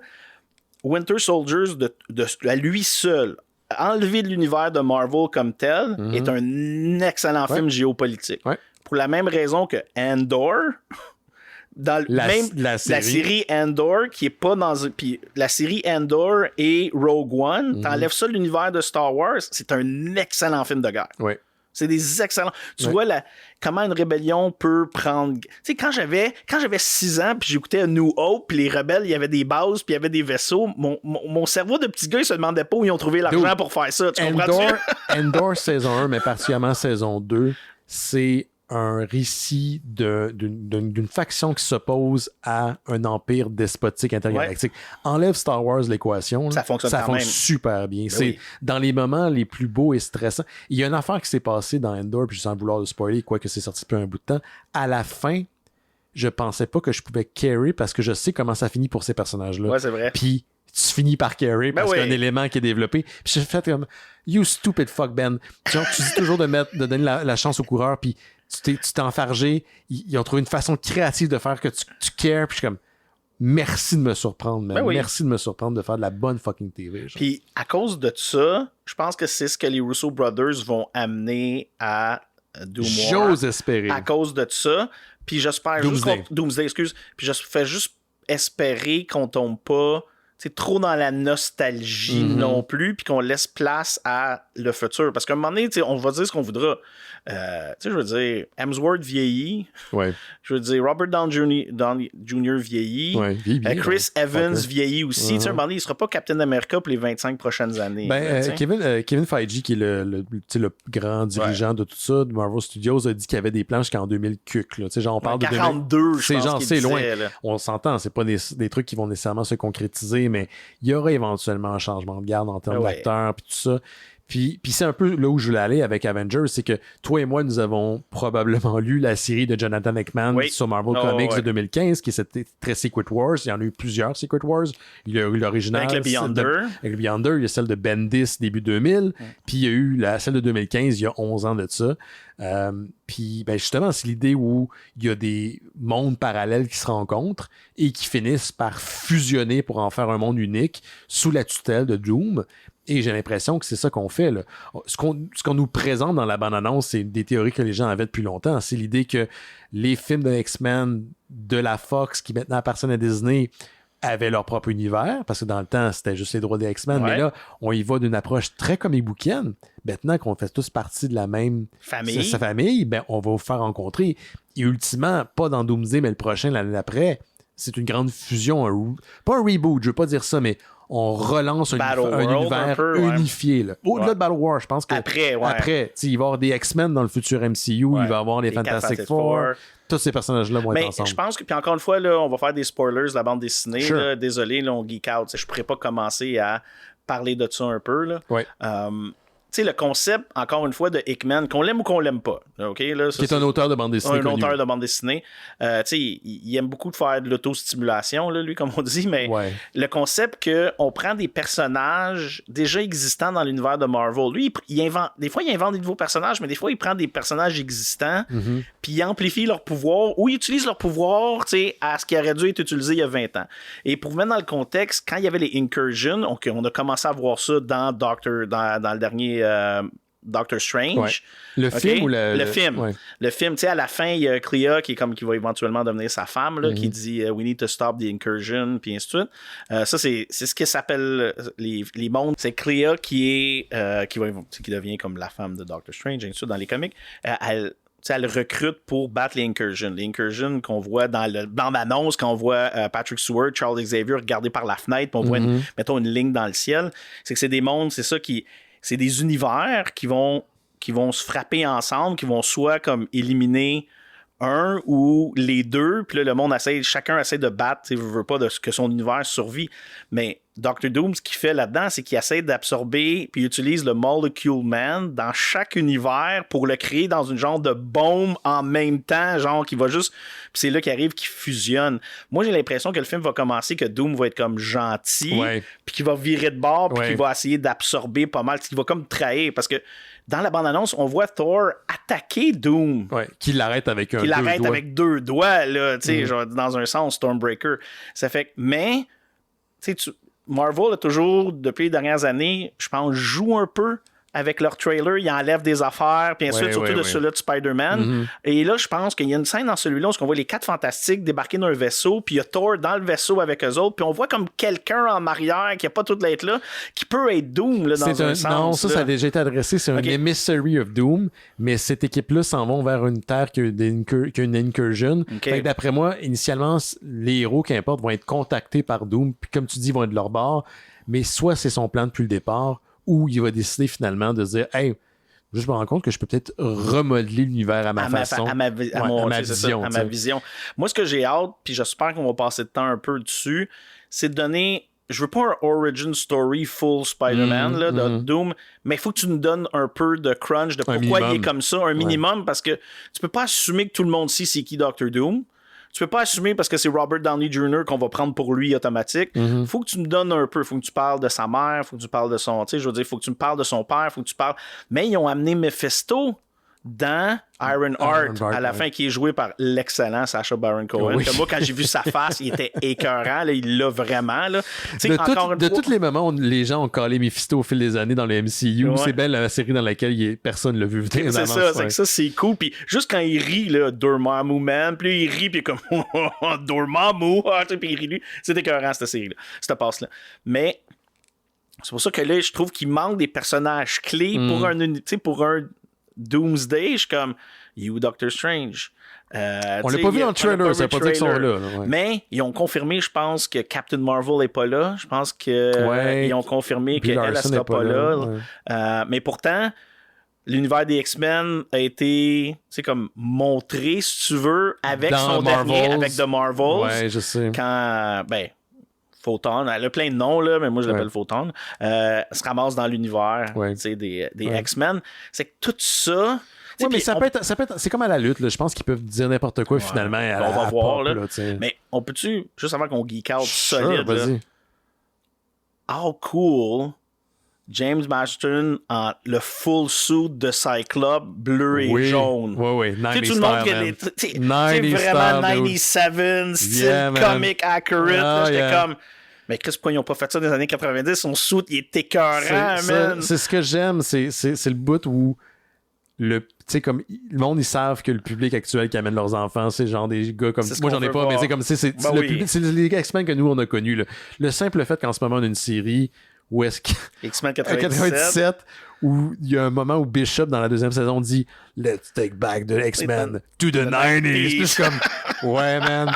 Go for it. Moi, honnêtement, là, je suis devant la TV quand je l'écoute, X-Men 97, je suis comme... Hey, man... Je me sens comme un enfant, là. Moi je me aussi, sens comme c'était tellement. Moi, j'avais acheté des cartes pour jouer, mais des cartes d'X-Men, des cartes pour jouer, j'avais toutes. J'avais... oublie ça. T'as-tu acheté le Lego, la maison de Charles Xavier? Non, je l'ai pas acheté, mais Elle était trop condensée à mon le goût. Jet, là, celui-là, je pensais, le Blackbird, j'étais comme, mais il était super cher quand il est sorti. Il était très cher, ça dépend des modèles. Des fois, il y a des périodes. Laisse-moi te poser une question, parce que je sais que, ultimement, ce qu'on veut faire, on l'a mentionné, c'est amener l'univers de MCU dans une nouvelle direction. Ouais. Il y a certainement une orientation plus X-Men qui va se faire dans les prochaines années. Avec un nouveau cast, c'est clairement pas les mêmes acteurs qui vont incarner leur rôle. T'sais, Hugh Jackman va peut-être disparaître. Patrick Stewart et compagnie. Là. Est-ce que tu veux, là, on sait que Robert Downey Jr. revient pour incarner Doctor Doom, est-ce que tu serais à l'aise avec l'idée que un certain statu quo de genre Captain America, parce qu'on le voit dans la bande-annonce, Iron Man, Black Widow reviennent après les événements du prochain film, pas celui de 2000, pas de cette année, mais de l'autre l'année prochaine. Moi, je pense qu'il va être un peu trop tôt pour ça, parce que tu les as ramenés pour Doomsday. Je pense que si t'es pour les ramener, t'as pas le choix de nous donner, mettons, on parle, mettons, les X-Men qui reviennent dans l'univers de Marvel. Là, on a Doomsday, puis l'année prochaine, on va avoir Secret War. C'est que là, Secret War, c'est pas mal prédéterminé qu'il va être basé sur la série avec, tu sais, Battle World, puis ainsi de suite. Qui était celle de Hickman, mais il y en avait une autre aussi dans le temps. Mais une que je voudrais dire qui est une scène, si vous vous demandez Doctor Doom, là, à quel point il peut être, tu sais, vraiment top-notch, là, il y a une scène que j'adore. Faudrait que je trouve qui a fait ce dessin-là, mais Doctor Doom, il rentre la main dans le corps de Thanos, puis il enlève le squelette au complet. Là. C'est dans celle-là. Puis cette scène-là, tu sais, je veux dire, genre, c'est épique. Mais est-ce que tu veux qu'à la fin de Secret War, l'année prochaine, il y ait un retour de certains des personnages comme Captain America? Non, parce que Chris Evans est là, mais quelle version de Chris Evans on va voir? On pense que c'est Captain Hydra, il y en a qui parlent de ça, que c'est à cause d'une série, que c'est un méchant, genre c'est un méchant Captain comme America. Comme les comics qu'il avait fait. Moi, je voudrais pas tout de suite. La seule raison que, puis tu l'as dit, là, je vais prendre mes enfants en considération là-dessus. Mes enfants vivent trip Marvel. Mes enfants, ont pleuré à la fin d'Infinity War. Genre quand le monde. Moi, je suis comme, ils vont venir, là. Tout le monde, calmez-vous. Les autres, ils ne savaient pas, ils n'ont pas lu tout ça. Il y avait vraiment de la peine. Là. Je me souviens, ma fille, puis elle avait vraiment de la peine. Puis, une fois de temps en temps, juste un parallèle, quand j'ai besoin d'un petit boost personnel, là, je regarde les fan reactions de quand Captain America prend le marteau. Là, je fais la même affaire. Puis là, j'entends tout le monde. Je sais pas, ça me redonne un petit boost. Là. Un peu comme dans The Mandalorian, quand Luke débarque. Là, puis j'ai des frissons à chaque fois. Quand là. Luke débarque dans Mandalorian, je me souviens qu'on était en pleine pandémie, puis j'étais sur mon vélo exerciceur, en train de pédaler comme un cave pendant que le monde brûlait. Puis là, j'étais comme, non. Non, faites-moi pas ça. Faites-moi pas ça. C'est pas Luke. Puis Luke arrive, je suis comme, mon Dieu, qu'on peut avoir des belles affaires quand on veut. Puis j'étais trop émotif dans cette période-là. J'avais des frissons. Ouais. Mais je trouve qu'il va être trop tôt. C'est le temps de donner de la place aux autres un peu. Ouais. Mais, encore une fois, c'est ce que Marvel a essayé là, puis ça n'a pas levé. C'est que là, c'est à quel point Disney veut faire de l'argent ou sont prêts à mettre un peu y aller tranquillement avec le nouveau chemin. Moi, je pense que je veux une nouvelle direction. Je veux la X-Men dans les prochaines années. Puis je pense que Marvel a les cojones pour amener différentes histoires de X-Men de façon très glorieuse. Okay? Ouais. Je veux dire ça comme ça. Puis je pense que les X-Men sont assez différents dans ce qui est le canon des super-héros pour faire quelque chose de relativement nouveau pour l'audience. Ça va être quelque chose de plus dark, j'ai l'impression. On va explorer des thématiques importantes aussi. Les X-Men ont tout le temps été un prétexte, égalité, pour parler d'autres choses. Mais que ce soit l'égalité pour, mettons, les Africains-Américains, sexe, trans, homosexuels, et ainsi de suite. C'est très ancré dans la culture américaine. Exactement. Puis, je veux dire, Stanley le dit, là, c'était une des raisons qui a inspiré sa série. Dans tous les cas, je veux qu'on aille les X-Men dans les prochaines années, mais moi, je suis pas contre l'idée qu'on ramène à la fin de Secret Wars un Captain America, qu'on ramène un Black Widow, qu'on ramène un Tony Stark. Tu sais, je veux dire, moi, je trouve que Endgame est dans les plus belles fins ever. Ouais. Une des plus grandes, qu'on le veuille ou non, là, qu'on soit d'accord ou non, fin de franchise cinématographique des dernières années, ça finit sur un baiser entre Captain America et sa True Love. C'est malade comme fin. Puis c'est une super de belle conclusion. Si on est pour les ramener, il faut des raisons. Puis si on est pour les garder, il faut des raisons. Fait que je serais pas d'accord avec le move à n'importe quel prix. Je veux qu'il y ait des motivations, une belle raison narrative derrière. Mais s'ils ramènent, puis on met pas nécessairement leur focus dessus, puis qu'on continue dans une nouvelle direction avec les X-Men des prochaines années, dans 5 ans, on a Uncanny X-Men, où on a les deux équipes les X-Men. Gold, puis dans le temps. Uncanny Avengers, excuse-moi. Ouais, Uncanny Avengers. Où est-ce que t'as les X-Men, puis t'as Mais tu vois, c'est ce qu'ils les font un Avengers peu avec ensemble. le concept avec les New Avengers. Tu sais, je me souviens à la fin de Thunderbolt / New Avengers. Le comic, tu parles. Non, mais le film, Oui. ça dit... Tu sais, Winter Soldier, ben, je vais l'appeler Bucky. Là. Ouais. Bucky et Sam Wilson sont amis à cause de la série télévisée. Oui. Ça n'a pas grand-chose. Ouais, mais tu sais, leur banter est quand même assez Oui, bon, là. oui. Puis il dit que Sam, il a fait comme un trademark pour le nom des Avengers. Oui. Puis les autres, c'est que déjà là, tu vois déjà un petit mini conflit là, entre les deux que j'aime, qui va sûrement être exploré un peu dans Doomsday. C'est sûr que tu sais, Ils en font référence dans la bande-annonce aussi. Là. Rendu là, c'est correct qu'on oublie un peu, tu sais, comme les Avengers, puis qu'on s'en aille un peu plus, tu sais, vers les X-Men, ça, je suis d'accord. Mais on nous a présenté pas mal de monde des Young Avengers aussi, là. À un moment donné, tu veux aller où avec ça? Tu sais, c'est ça qui est comme, on fait quoi, là? C'est que là, ils ont beaucoup de possibilités, mais en même temps, tu sais, Marvel, même si Kevin Feige il est à la tête de tout ça, tu sais, l'argent, les actionnaires, tu sais, pèsent beaucoup dans l'équation. Il y a beaucoup de monde qui ont de l'investissement, qui veulent voir des retours sur investissement. Mais je trouve que là, maintenant, ça va peut-être leur permettre, en faisant ça, de fermer des portes qui sont ouvertes qu'on ne le sait pas. Ça peut être des affaires aussi banales que dans Thor, avec Hercule qui arrive à la fin puis qui parle, tu sais, puis c'est le gars de Ted Lasso, là, Brett Goldstein. Après ça, on a... OK, on en a parlé un peu dans le dernier Captain America, mais on s'est entendu qu'on a un alien géant qui est en train de sortir, genre du Pacific Isle. Mais ça, ils l'ont adressé. Ils l'ont adressé un peu, mais ça change pas qu'il est là, puis qu'il y a du adamantium qui est là. Oh, un petit clin d'œil, il y a des mutants. C'est que ça, c'est correct. Après ça, on a la porte de Mephisto. Qu'est-ce qui se passe avec ça? On le sait pas. The Marvels avec les Skrulls, avec la Secret Invasion avec les Skrulls, il se passe quoi avec ça? Il se passera jamais rien. Ça, là-dessus, je pense pas qu'on peut compter dans après ça, on a Agatha Harkness avec les enfants de Scarlet Witch. Mais la Scarlet Witch, es-tu morte ou est pas morte? On le sait pas. On va voir aussi peut-être dans les prochains films. C'est que là, il y a tellement de portes d'ouvertes que c'est impossible de vraiment répondre à toutes ces questions-là que les fans veulent avoir une réponse. C'est que je pense que le concept de recréer un genre de... J'aime pas le reset parce que ça fait très DC là, avec les Crisis. Là. Il va falloir qu'il se fasse qu'il y ait quelque chose qui va arriver pour vraiment, comme tu dis. Mais si on est pour refaire ça, tu peux pas me remettre tout de suite Chris Evans à la tête d'une nouvelle équipe d'Avengers si tu me fais un reset, parce que ça veut pas dire qu'il va être là dans 3 films. Mais j'haïrais pas un genre de Young Avengers qui prend la relève ou qu'il soit là vraiment comme quelqu'un qui donne des conseils. Puis là, je sais pas si tu vas aimer mon parallèle. Là. Ouais. Batman Beyond. On parlait de Kevin Conroy, qui était pour moi la voix de Batman dans les films, dans les jeux de Rocksteady, dans la série télévisée Batman The Animated Series, Justice League Unlimited. Mais dans Batman Beyond, Kevin Conroy joue le rôle de Bruce Wayne, mais là, qui est maintenant the guy in the chair. C'est lui qui envoie Terry McGinnis qui est le nouveau Batman pour y aller. Moi, si tu veux me mettre un AI de Tony Stark qui donne des conseils, genre un nouveau Iron Man, mettons, j'aurais pas de problème avec ça, tu vois dessus, parce qu'il est encore là, ça donne une petite couverte de réconfort. Mais de ce qu'on regarde là présentement, ce que j'ai peur pour Doomsday à cause du Marvel fatigue, c'est j'ai pas autant d'intérêt que Reed Richards survive, que j'avais d'intérêt que je voulais que Clint survive. J'ai pas autant d'intérêt que Namor survive parce que je l'ai vu dans un film que je veux dire... Moi, Namor, j'en ai rien à chier. Dans les comics et dans les films, mais franchement, là, c'est pas un personnage que j'aime. Mais je comprends ce que tu veux dire parce que dans les premières phases du MCU, on a vécu, pas qu'on a grandi, mais on s'est attaché, on les a vus dans plusieurs films. La plus récente phase, elle est tellement disparate qu'elle est difficile à s'attacher aux personnages qui ont été présentés. Ça veut pas dire qu'individuellement, ils sont pas le fun, mais c'est pas le même assise.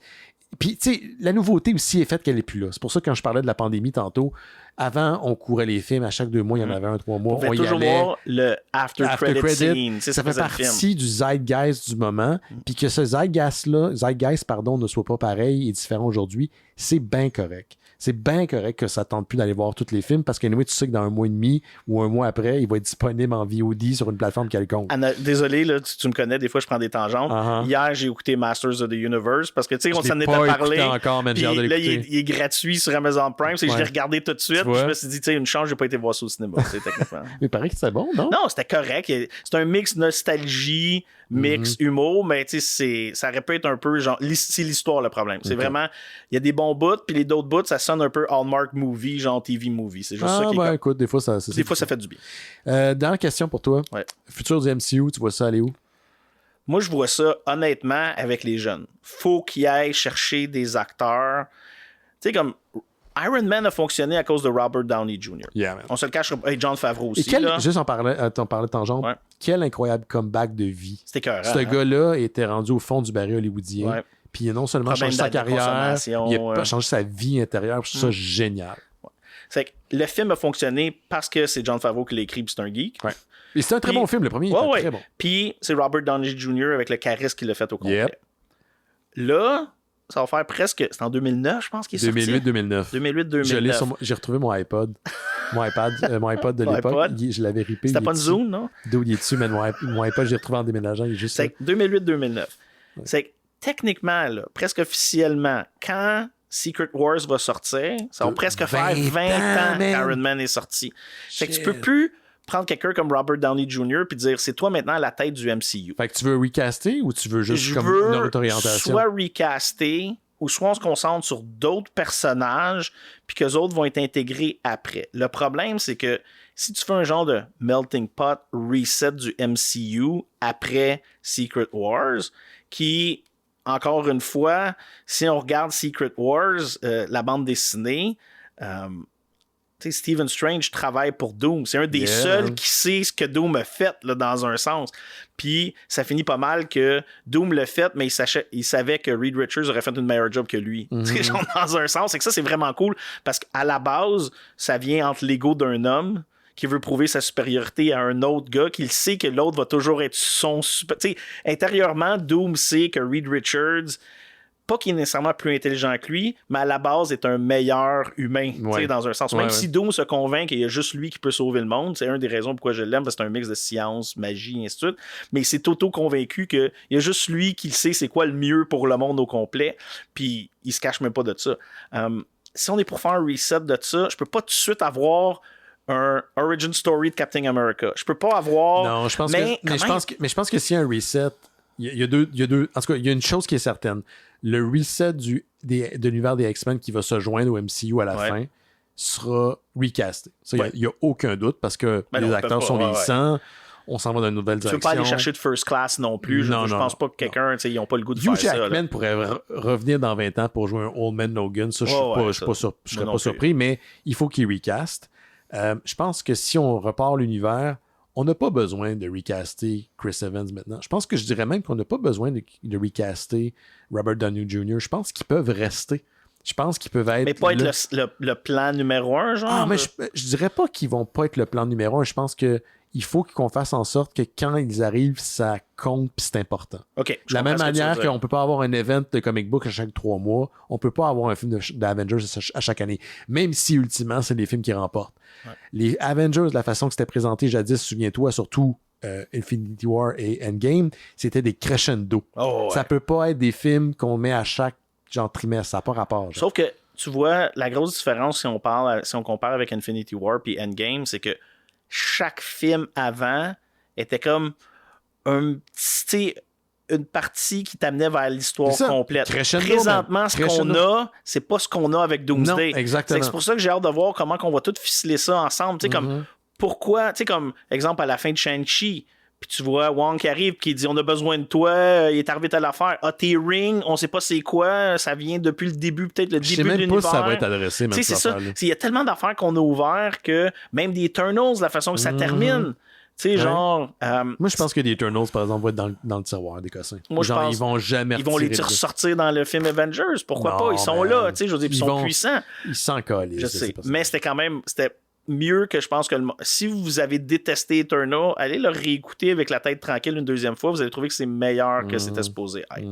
Ouais, peut-être toi t'as pas aimé ça là, mais... Non, c'est correct, c'est juste que c'est un des nombreux, tu sais, je veux dire, moi je suis un bon public, je vais y trouver mon compte ultimement, tu sais, mais à la fin des Eternal, je les écoutais, je suis comme ok, ouais, puis c'est super subjectif comme expérience. Mais tu sais, le post, je pense qu'il faut pas oublier aussi qu'il y a des post-credits qui sont des stepping stones vers quelque chose. Il y a des post-credits qui sont juste genre des trucs pour que ça soit cool. Puis le post-credit d'Eternal, Je pense que c'est juste quelque chose pour être cool. Je Ouais, pense pas qu'il y aura cool. nécessairement d'incidence. Tu sais. La même manière que le post-credit de je sais plus quel film, là, il y avait comme on entendait la voix du gars qui était dans Game of Thrones, là, puis c'était comme le Black Knight ou quelque chose comme ça. Là, Ouais, c'est lui, puis on entend la voix de Blade. Bon, ben c'est ça. T'sais, ils sont où ces films-là? Kit Harington, ouais. Mais tu vois, ça, c'est une affaire que je voulais dire tout à l'heure, merci d'en reparler. C'est que Marvel, des fois, ils nous promettent des choses, mais you, mon film de Blade? Ouais, mais ça, même Kevin Feige, il a dit qu'il avait honte parce qu'il n'est pas abouti. Ça n'a jamais abouti. C'est que tu réalises que t'es la grosse machine de Marvel, t'es pas capable d'aboutir des films. T'sais, peut-être c'est un débat avec l'acteur, je sais pas ce qui s'est passé. Ben, non, c'est bien des affaires. Il y a trop de choses. C'est juste qu'à un moment donné, je trouve que Marvel, ils ont besoin de se ressourcer là-dessus. Mais en même temps, ce qui me fait douter du massive reset, c'est... Puis là, je m'excuse. Attends, qu'est-ce que tu entends comme massive reset? Mais tu sais, genre de dire, comme amener l'univers des X-Men, recaster, tu sais, un peu tout ça. Tu penses que ça va pas se passer? Moi, je dis pas que ça va pas se passer, mais on peut pas se ramasser avec la Star Wars, avec voici le main timeline, puis le legacy, ou peu importe comment avec les livres, ça s'appelle, parce que qu'est-ce qui se passe avec tout le Disney+? Qu'est-ce qui se passe avec les séries de Daredevil? Qu'est-ce que tu fais avec ça? Mais ça, c'est... OK, attends. Je vais simplifier l'affaire là, pour bien des gens à la maison, parce qu'à chaque fois qu'on parle d'un genre de reset ou d'intégration, de fusion d'univers là, dans les comic books, c'est tout le temps la même affaire. Qu'est-ce qui est quoi? Non. Toutes ces affaires-là sont arrivées, mais là, ils sont toutes arrivés à la même place. C'est comme ça que je le prends, moi. OK. Puis, ces personnages existent, mais là, il est plus jeune. Fin. Okay. C'est pas plus compliqué. C'est pour ça que tu dis que t'es un bon public. Toi, ton cerveau, t'es capable de faire non. Moi, quand il y a une accumulation de mauvaises décisions où on me prend pour un cave, je décroche. OK, ça c'est bon. Mais je suis bon public dans le sens que si demain on fusionne l'univers des X-Men avec les Avengers, avec Spider-Man, tout ça, je vais pas être en train de faire le nitty-gritty de dire oui, mais où est Daredevil saison 2 là-dedans? Je m'en calisse, ça s'intègre, puis j'ai pas besoin de le voir sur une carte pour catcher. Mais toi, ça c'est. Je suis super content que toi, tu es capable de faire ça. Moi, un peu comme toi, quand c'est bon, je suis capable de le faire. Ouais. Quand ça vient mériter solidement, c'est là que ça vient me chercher un peu. Parce que des fois, je veux, comme tu dis, I want to care. Je veux vraiment me poser des questions, qu'est-ce qui va se passer avec ces personnages-là, puis ainsi de suite. Je suis comme n'importe qui, un petit peu de fanservice, ça me fait sourire, je trouve ça cool, j'ai pas de problème. Mais dans quelque chose comme Doomsday, quand on le prend comme ça, c'est plate à dire, mais Marvel le fait par eux autres mêmes. Ils amènent Loki dans Doomsday, on voit sa carte de TVA, mais dans Loki saison 2, quand ça finit, il est assis sur son trône puis il essaie de dire qu'il a absorbé toute son énergie, donne de l'essence à le multiverse. C'est pas comme s'il peut se débrancher puis décider d'aller ailleurs. Il peut faire ce qu'il veut. Peut-être, ouais, c'est ça reste la télé. Faire ce qu'ils veulent, mais en même temps, il y a personne dans le Marvel Universe qui est au courant de la rédemption de Loki. Il y a quelqu'un qui va s'en rendre compte. Il y a toujours une manière narrative de pouvoir apporter ça. Il faut que ça soit une bonne... Tu peux pas me mettre ça... Je vais te donner un exemple, tu l'as pas vu le film, là, mais Master Universe, puis tu le vois dans le trailer, c'est pas une... Ouais. Le fait que moi, quand j'ai joué avec mes bonhommes E-Man dans le temps, j'avais comme 6 ans, 7 ans, que le gars s'appelle Fisto... je m'en foutais. Mon cerveau d'enfant trouvait ça cool parce qu'il y avait un point géant puis il donnait des coups de poing au monde. Il n'y avait pas de joke, ainsi de suite. Le gars qui s'appelle Ram Man, et je trouvais ça cool. C'était un homme, puis il ramassait le monde. Mais tu sais, dans le film, ils font des jokes avec ça parce qu'il dit son nom, puis il dit « Do you know who I am? »« Oh yeah, sure, you're Fisto. » Puis il dit « What the fuck did you just say to me? » C'est sûr que son nom, c'est pas Fisto. Mais lui, son cerveau d'enfant l'a identifié à Fisto. C'est comme si Adam, c'est tous les enfants qui ont joué avec des bonhommes E-Man quand on était jeunes. Okay. À cause de ce narratif-là, j'ai embarqué. Tu comprends-tu? Okay, ça explique pourquoi le gars, il l'appelle Fisto. Mais il faut que Marvel fasse un effort sur ça. Sauf que le problème de Marvel présentement, puis je fais confiance aux Russo Brothers de le faire, c'est que je suis pas si inquiète, c'est... T'as-tu écouté les émissions à Disney+? T'as-tu écouté les autres Avengers? Tu sais qui c'est Doctor Doom? Tu sais qui... Et là, c'est trop... C'est beaucoup de choses comme narratif à mettre. Je pense qu'il y a des éléments qui sont plus pertinents qu'adressés que d'autres. Puis il y en a d'autres qu'on n'entendra jamais entendu parler. Mais prends She-Hulk en exemple. Oui. Hulk arrive avec son fils à la fin de She-Hulk, mais là... Bruce Banner, il est un docteur dans Spider-Man. Oui, mais attends, on ne sait pas pourquoi il est un docteur dans Spider-Man. On sait pas le... Mais puis ça, en soi, c'est pas un problème. Mais c'est vrai que j'avais oublié qu'il y avait Rhané Scar. Ouais, Scar, il est là dans She-Hulk. Puis She-Hulk, moi, je m'excuse, j'ai adoré la série. J'ai adoré la série. L'actrice est géniale. C'était super bonne. Puis ils ont ramené l'acteur du premier film qui était avec Edward Norton. Ouais. j'ai trouvé ça génial. Mais il y a des trucs comme ça, je pense que si tu t'attends à ce que tout ça soit ramené, Ça, c'est mon expliqué, je pense... J'avais oublié que Scar était là, tu sais. Dans son CGI de marde, man. Fait que je m'attends pas à ça. Puis pour moi, c'est pas ce qui fait que le film va être narrativement réussi ou pas. Les enjeux sont peut-être plus guirants que nitty-gritty, tu sais, je sais pas. Mais bon, écoute, j'ai beaucoup d'espoir. Tu vas-tu aller voir en salle ou tu vas attendre? Non, je vais aller voir en salle, c'est sûr. J'ai même essayé de voir les préventes, mais les préventes au VIP, au 10-30 ne sont pas sorties. Ils ont seulement sorti avec les ScreenX. Puis moi, je suis pas un fan de ScreenX. Je sais même pas c'est quoi. C'est quand les écrans vont comme sur le côté. Non. Moi non plus, je serais pas là-dessus vraiment. Mais c'est sûr que je vais aller voir ça au cinéma. On en parle déjà. Déjà 16 millions de ventes pour les billets en prévente. C'est fou, hein? C'est fou. Tu sais, quand tu y penses, là, c'est beaucoup d'argent. Il y a des films qui font même pas ça, genre. Pas, non. leur sortir au complet. Mais, encore une fois, c'est ça. C'est ça qu'on oublie. Nous autres, on est des fans. Ouais. On va lire les comic books, on est content parce que c'est une histoire dans un comic book. Mais là, il y a tellement de pièces qui bougent. Tu sais, Robert Downey Jr., ça y tente dessus. Chris Hemsworth, il veut-tu faire d'autres choses? Chris Evans, veut-tu jouer d'autres rôles? C'est sûr que l'argent est toujours en ligne de compte. Mais, tu sais, j'aurais rien contre un genre de reset qu'après ça, Scarlett Johansson, elle débarque dans un petit clin d'œil puis elle fait un câlin à Clint. Je sais pas si tu comprends, c'est des choses que j'aurais pas de problème. Mais c'est là que je me souviens quand je t'ai dit You Strange, je t'ai dit on l'a pas vu, ça veut pas dire qu'il est pas là. On oublie que Hawkeye était pas dans le premier Infinity War. Non. Qui a joué un rôle quand même dans le deuxième. Moi, le Russo, il y a des bonhommes, ils savent jouer avec les bonhommes. On va voir. Je veux Doom, par exemple, avec son armure blanche. À la fin, il faut que ça soit Doom. Tu sais, mettons, là, ça finit comme dans la série. Je veux que le film finit, puis mettons, tu vois, mettons, genre la fusion, Doom prend le pouvoir ultime, peu importe ce qui arrive, puis je veux que le after credit scene, ça soit Doom, mettons, assis sur son trône avec son suit blanc, puis après ça coupe, puis tu vois Strange qui est à genoux devant lui, puis qui dit What is your wish, my lord? Ou quelque chose dans le genre, puis là, le monde va capoter. Il faut que ça soit quelque chose d'épique de même. Là. Autant que Infinity War et Endgame, j'avais aucune idée comment ça allait finir. J'ai l'impression que j'ai trop de possibles solutions pour Doomsday et Secret War. Ça me fait chier.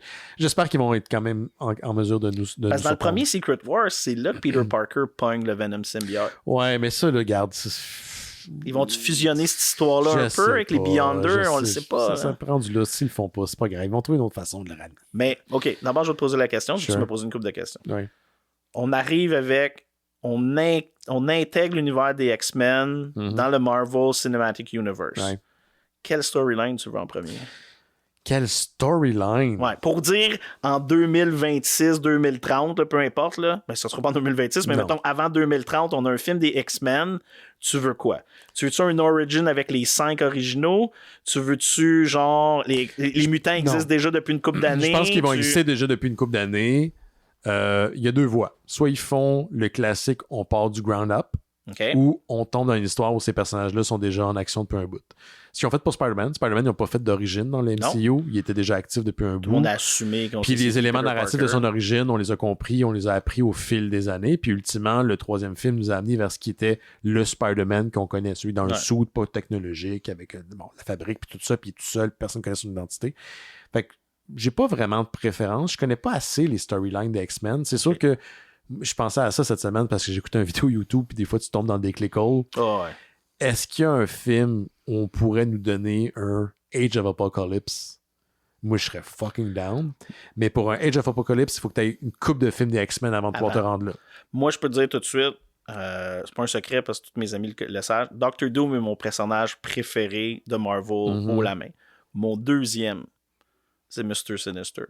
C'est que s'il m'arrive avec un Mr. Sinister dans l'univers, et c'est même mon nick en ligne. La seule raison pourquoi mon nick en ligne c'est Sinister, c'est à cause de Mr. Sinister. Shit, j'aime le concept d'évolution, de mettons Apocalypse, Sinister ensemble, Survival of the Fittest. Je trouve que c'est pas de même que je vis ma vie, là, pas tant.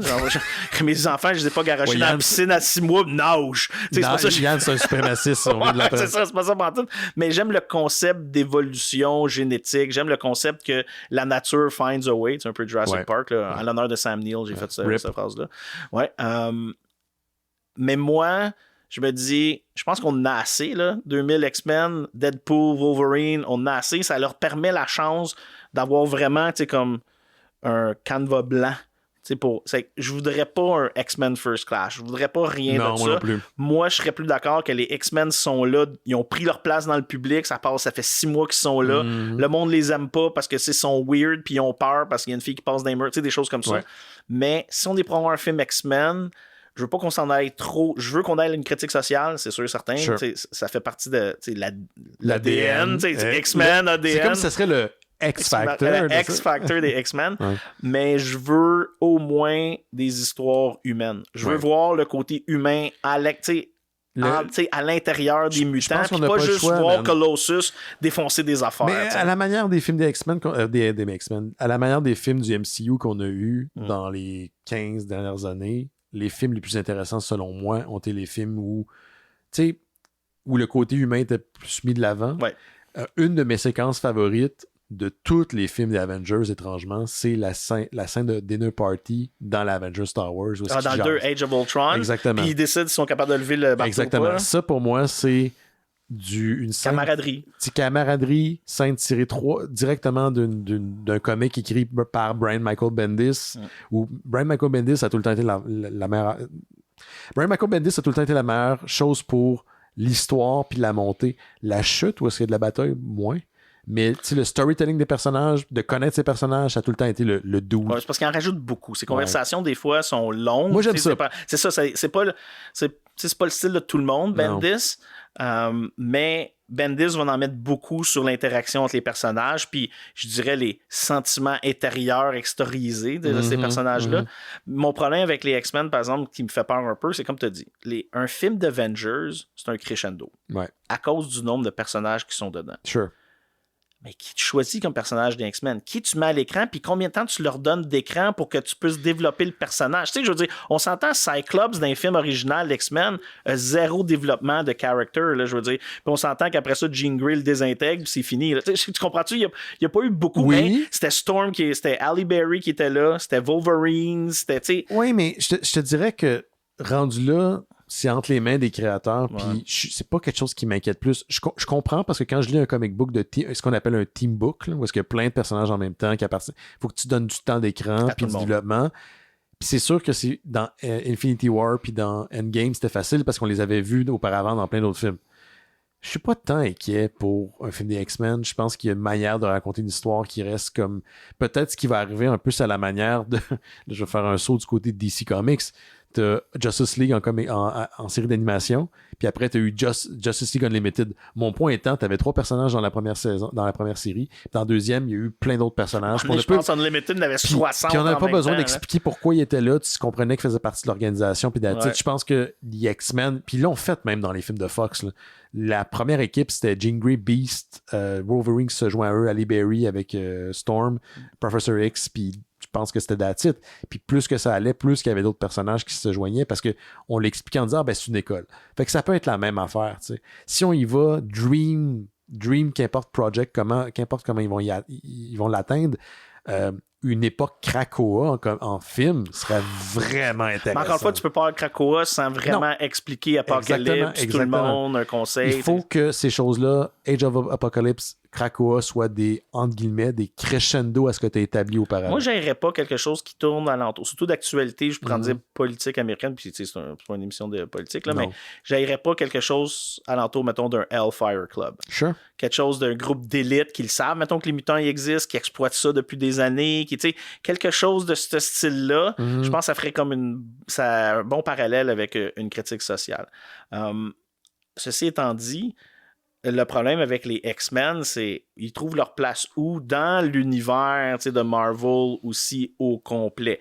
C'est que ça va être quelque chose qui va être un peu difficile à gérer parce que là, tu vas te ramasser avec OK, là, on voit les X-Men, mais ça veut dire que si on a ce monde-là, mais ça veut dire que les 4 Fantastiques sont là aussi. Ça veut dire que les Avengers sont là. Est-ce que les New Avengers sont là? Est-ce que c'est beaucoup? Ça, c'est ton pet peeve. Moi, ça m'a jamais gossé parce que dans les comic books, quand tu lis une histoire des Fantastic Four, tu prends pour acquis que les X-Men et les Avengers existent. T'as pas besoin de te demander où est-ce qu'ils sont pendant qu'ils ont leurs propres aventures. Toi, oui! Oui, moi, tu vas rire de toi, moi. Oui! J'espère qu'il y a des auditeurs qui sont comme moi. Puis si vous êtes comme moi, je vais vous envoyer un message à Ben là-dessus, s'il vous plaît, pour dire que je suis pas tout seul. Non. Moi, des fois, je lis un comic de Batman, puis je suis comme... pourquoi il appelle pas Flash? Parce que c'est pas l'histoire de Flash. On s'en crise de Flash dans ce moment-là. Comme, tu sais, s'il appellerait Flash, là, ça serait réglé genre en 15 secondes. J'ai pensé à ça une fois. Je disais Batman, là, puis j'étais comme, pourquoi il n'y a pas un gun? Il tire le clown d'en face, c'est non, fini. pas la même chose. Ben c'est oui, ça. ça me affaire. Mais quand ça fait leur affaire, par exemple, quand Batman il est en vacances avec Catwoman, Superman met le suit de Batman puis il crisse une volée à la bain. C'est ça l'histoire, man. Christophe. En tout cas, j'espère que si vous êtes comme moi des fois en lisant des bandes dessinées, s'il vous plaît, envoyez un petit message au Mystérieux Étonnant, je vais me sentir moins seul, s'il vous plaît. Yann, je pense qu'on a fait pas mal le tour de la discussion. Mais avant, j'ai une dernière question. Vas-y, mais dernière. Du trailer, c'est quoi ta scène préférée? Oh, j'ai été très surpris quand on a eu le reveal avec Chris Evans, qui était Captain America, parce que initialement, on entend sa voix avant de le voir, puis je ne l'ai pas reconnu. Je pensais que c'était Tony Stark, en fait. Puis quand j'ai vu Chris Evans, sachant qu'il était déjà dans le film, j'ai été quand même surpris. Puis j'ai été surpris parce que il y a un personnage qu'on parle pas assez dans l'univers du MCU, c'est la figure tragique qui est Thor. Thor avait été super bien adressé dans le game parce que c'est un personnage qui a tout perdu. Ouais. Et que ce soit Thor qui fait face à un Captain America de retour, qu'importe la version qui, est-ce que c'est son univers, son ami. Pour le personnage, je trouve ça que c'était une scène chargée d'émotions. Puis moi, dans les comics, ça a tout le temps été ça qui a fonctionné avec moi. Les comics de super-héros, quand il y a des scènes chargées d'émotions et de signification, de poids, là, j'embarque. Et là, j'avais cette scène-là pour Thor qui, juste avant un speech où il parle des gens qu'il a perdus au combat, et par la bande, moi, je pense qu'il fait référence un peu à Captain America et Chris Evans. Excuse-moi, Steve Rogers. Fait quand il le voit, puis il dit « Hey, this is impossible », je suis comme « Yeah ». Mon seul souhait, là, c'est là mon pet peeve. J'espère que ce Chris Evans, ce Captain America, ce Steve Rogers, c'est le vrai et pas un d'un univers parallèle. Ce qui est le fun d'un univers parallèle, c'est l'exploitation de plein d'idées. Mais aussi, ça devient comme à un moment donné un fourre-tout que « Ah, on a un Captain America de mort ». On en a 28. Puis ça, c'est mon pet peeve de geek. Je veux que ça soit le Chris Evans qui est le Captain America. Moi, je vais faire une prévision là-dessus, puis on se dira dans un an si j'ai raison ou pas. Dans quelques mois, en fait. Dans quelques mois. Moi, j'ai l'impression que Captain America, quand il est retourné dans le passé, ça fait comme un branchement. Yes. Puis puis à un moment donné, tu le vois dans un pas les spoilers, mais les petits teasers qu'on a eu, il est dans une maison, puis il tient son bébé. Puis à un moment donné, tu vois Loki qui donne une carte, puis tu vois que les rideaux, c'est une rideau comme d'une vieille maison des années 50. Je pense que c'est ça. Moi, je pense que le lien qu'il fait, c'est Loki qui va voir, mettons, Captain America, puis qui dit, gars, genre, là, mon frère a besoin d'aide, ou quelqu'un a besoin d'aide, s'il te plaît, tu sais. Quand le Captain America vieux qu'on voit à la fin d'Endgame, on le voit, lui, après que tout ça, il l'a vécu. Il l'a vécu, tout ça. Moi, je pense que ça rapporte un peu avec ça, parce que Loki, il est pas là pour rien. On s'entend, là, Loki, tu peux pas mettre Loki, puis pas jouer avec le TVA, puis ainsi de suite. C'est que moi, je pense que c'est ça. Moi, c'est niaiseux. Ma scène préférée qui est vraiment weird, ça n'a même pas rapport avec Doctor Doom, là. C'est niaiseux, c'est peut-être parce qu'encore une fois, je suis très nostalgique. C'est la scène entre, puis je sais qu'ils sont amis dans la vraie vie, là. C'est la scène entre Xavier et Magneto. Ah oui, parce qu'ils méritent, tu sais, avec ce qu'ils ont fait pour les films de comic book, ils méritent une bonne fin. Ces deux acteurs-là, ils s'aiment tellement d'un amour. Ils sont malades. Leur donner ce signe-là ensemble, je trouve ça malade. Moi aussi, ça je te dis tout de suite, là, quand ces acteurs-là vont décider, surtout Patrick Stewart, parce que c'est mon Captain Picard, je sais que tu es un fan de Star Trek aussi, je pense que je vais pleurer pour vrai, genre. Puis de donner une fin à ces personnages-là ensemble, parce que tu sais qu'ils trippent ensemble sur l'autre. C'est deux grands amis. Ils ont probablement filmé ces scènes-là, genre, puis ils ont rendu... On l'a fait manger après, man. C'est des chums. Hein. Yep, ça va être nous autres dans une couple d'années. Ben ouais. On va partir de notre Richardsverse. On va faire notre version web series pour, du Richardsverse. Justement, être au courant du Richardsverse, allez voir Les Drollis, c'est un podcast sur les jeux de rôle. Vraiment intéressant. Ils viennent de sortir un cycle sur la deuxième édition du jeu de rôle de Aliens, dans laquelle j'ai participé. D'ailleurs, j'ai ramené mon célèbre personnage Olivier Secondo, inspiré d'un personnage politique important de la culture québécoise. Hein? Olivier Secondo, un grand homme politique, un grand penseur de notre époque. Donc, je me suis fait parler de ce personnage-là. Pour vrai? Il y a deux personnes qui m'ont parlé de ça, que j'étais très gossant. Puis c'est mon but. Moi, je suis dans le cosplay. Je suis pas tant dans le role-playing. Là. Les gars, à chaque fois, je leur demande c'est quoi les dés, là, je tire. Là. Puis sinon, je gosse le monde. Allez voir les Drollis. Allez voir Radio Talbot quand ça va être de retour en septembre, j'ai l'impression. Septembre, ouais. Puis écoute, à ce jour, je pitch ça dans l'univers. Peut-être quelqu'un parlait à Denis. Un genre de retrouvailles devant le public de Monsieur Net, ça serait malade. On va imprimer des t-shirts, on va voler le logo. Et d'ailleurs, quand Musique Plus est revenu sur TikTok, Ouais. moi, ça me dérange pas. Il faut que la génération se suit, il va en avoir d'autres après, c'est correct. Si par contre, il avait ramené Monsieur Net, j'aurais été en tabarnak. Moi aussi. Disons, ils ont ramené Musique Plus, nouveau logo inspiré de l'ancien, tout ça. Mais s'il avait ramené Monsieur Net, j'aurais été en crise. Moi aussi. Ça m'aurait insulté. Pas mal, moi aussi. Ouais. Ramenez-nous à la place ici. On est encore vivants, tabarnak. Ah ouais, puis moi, je pense qu'on est encore d'actualité. J'ai juste un genou, c'est deux qui me fait mal. That's it. Merci à vous autres. Faites un tour sur notre Patreon si vous avez la chance. On se dit à la semaine prochaine. Bye bye. Bye.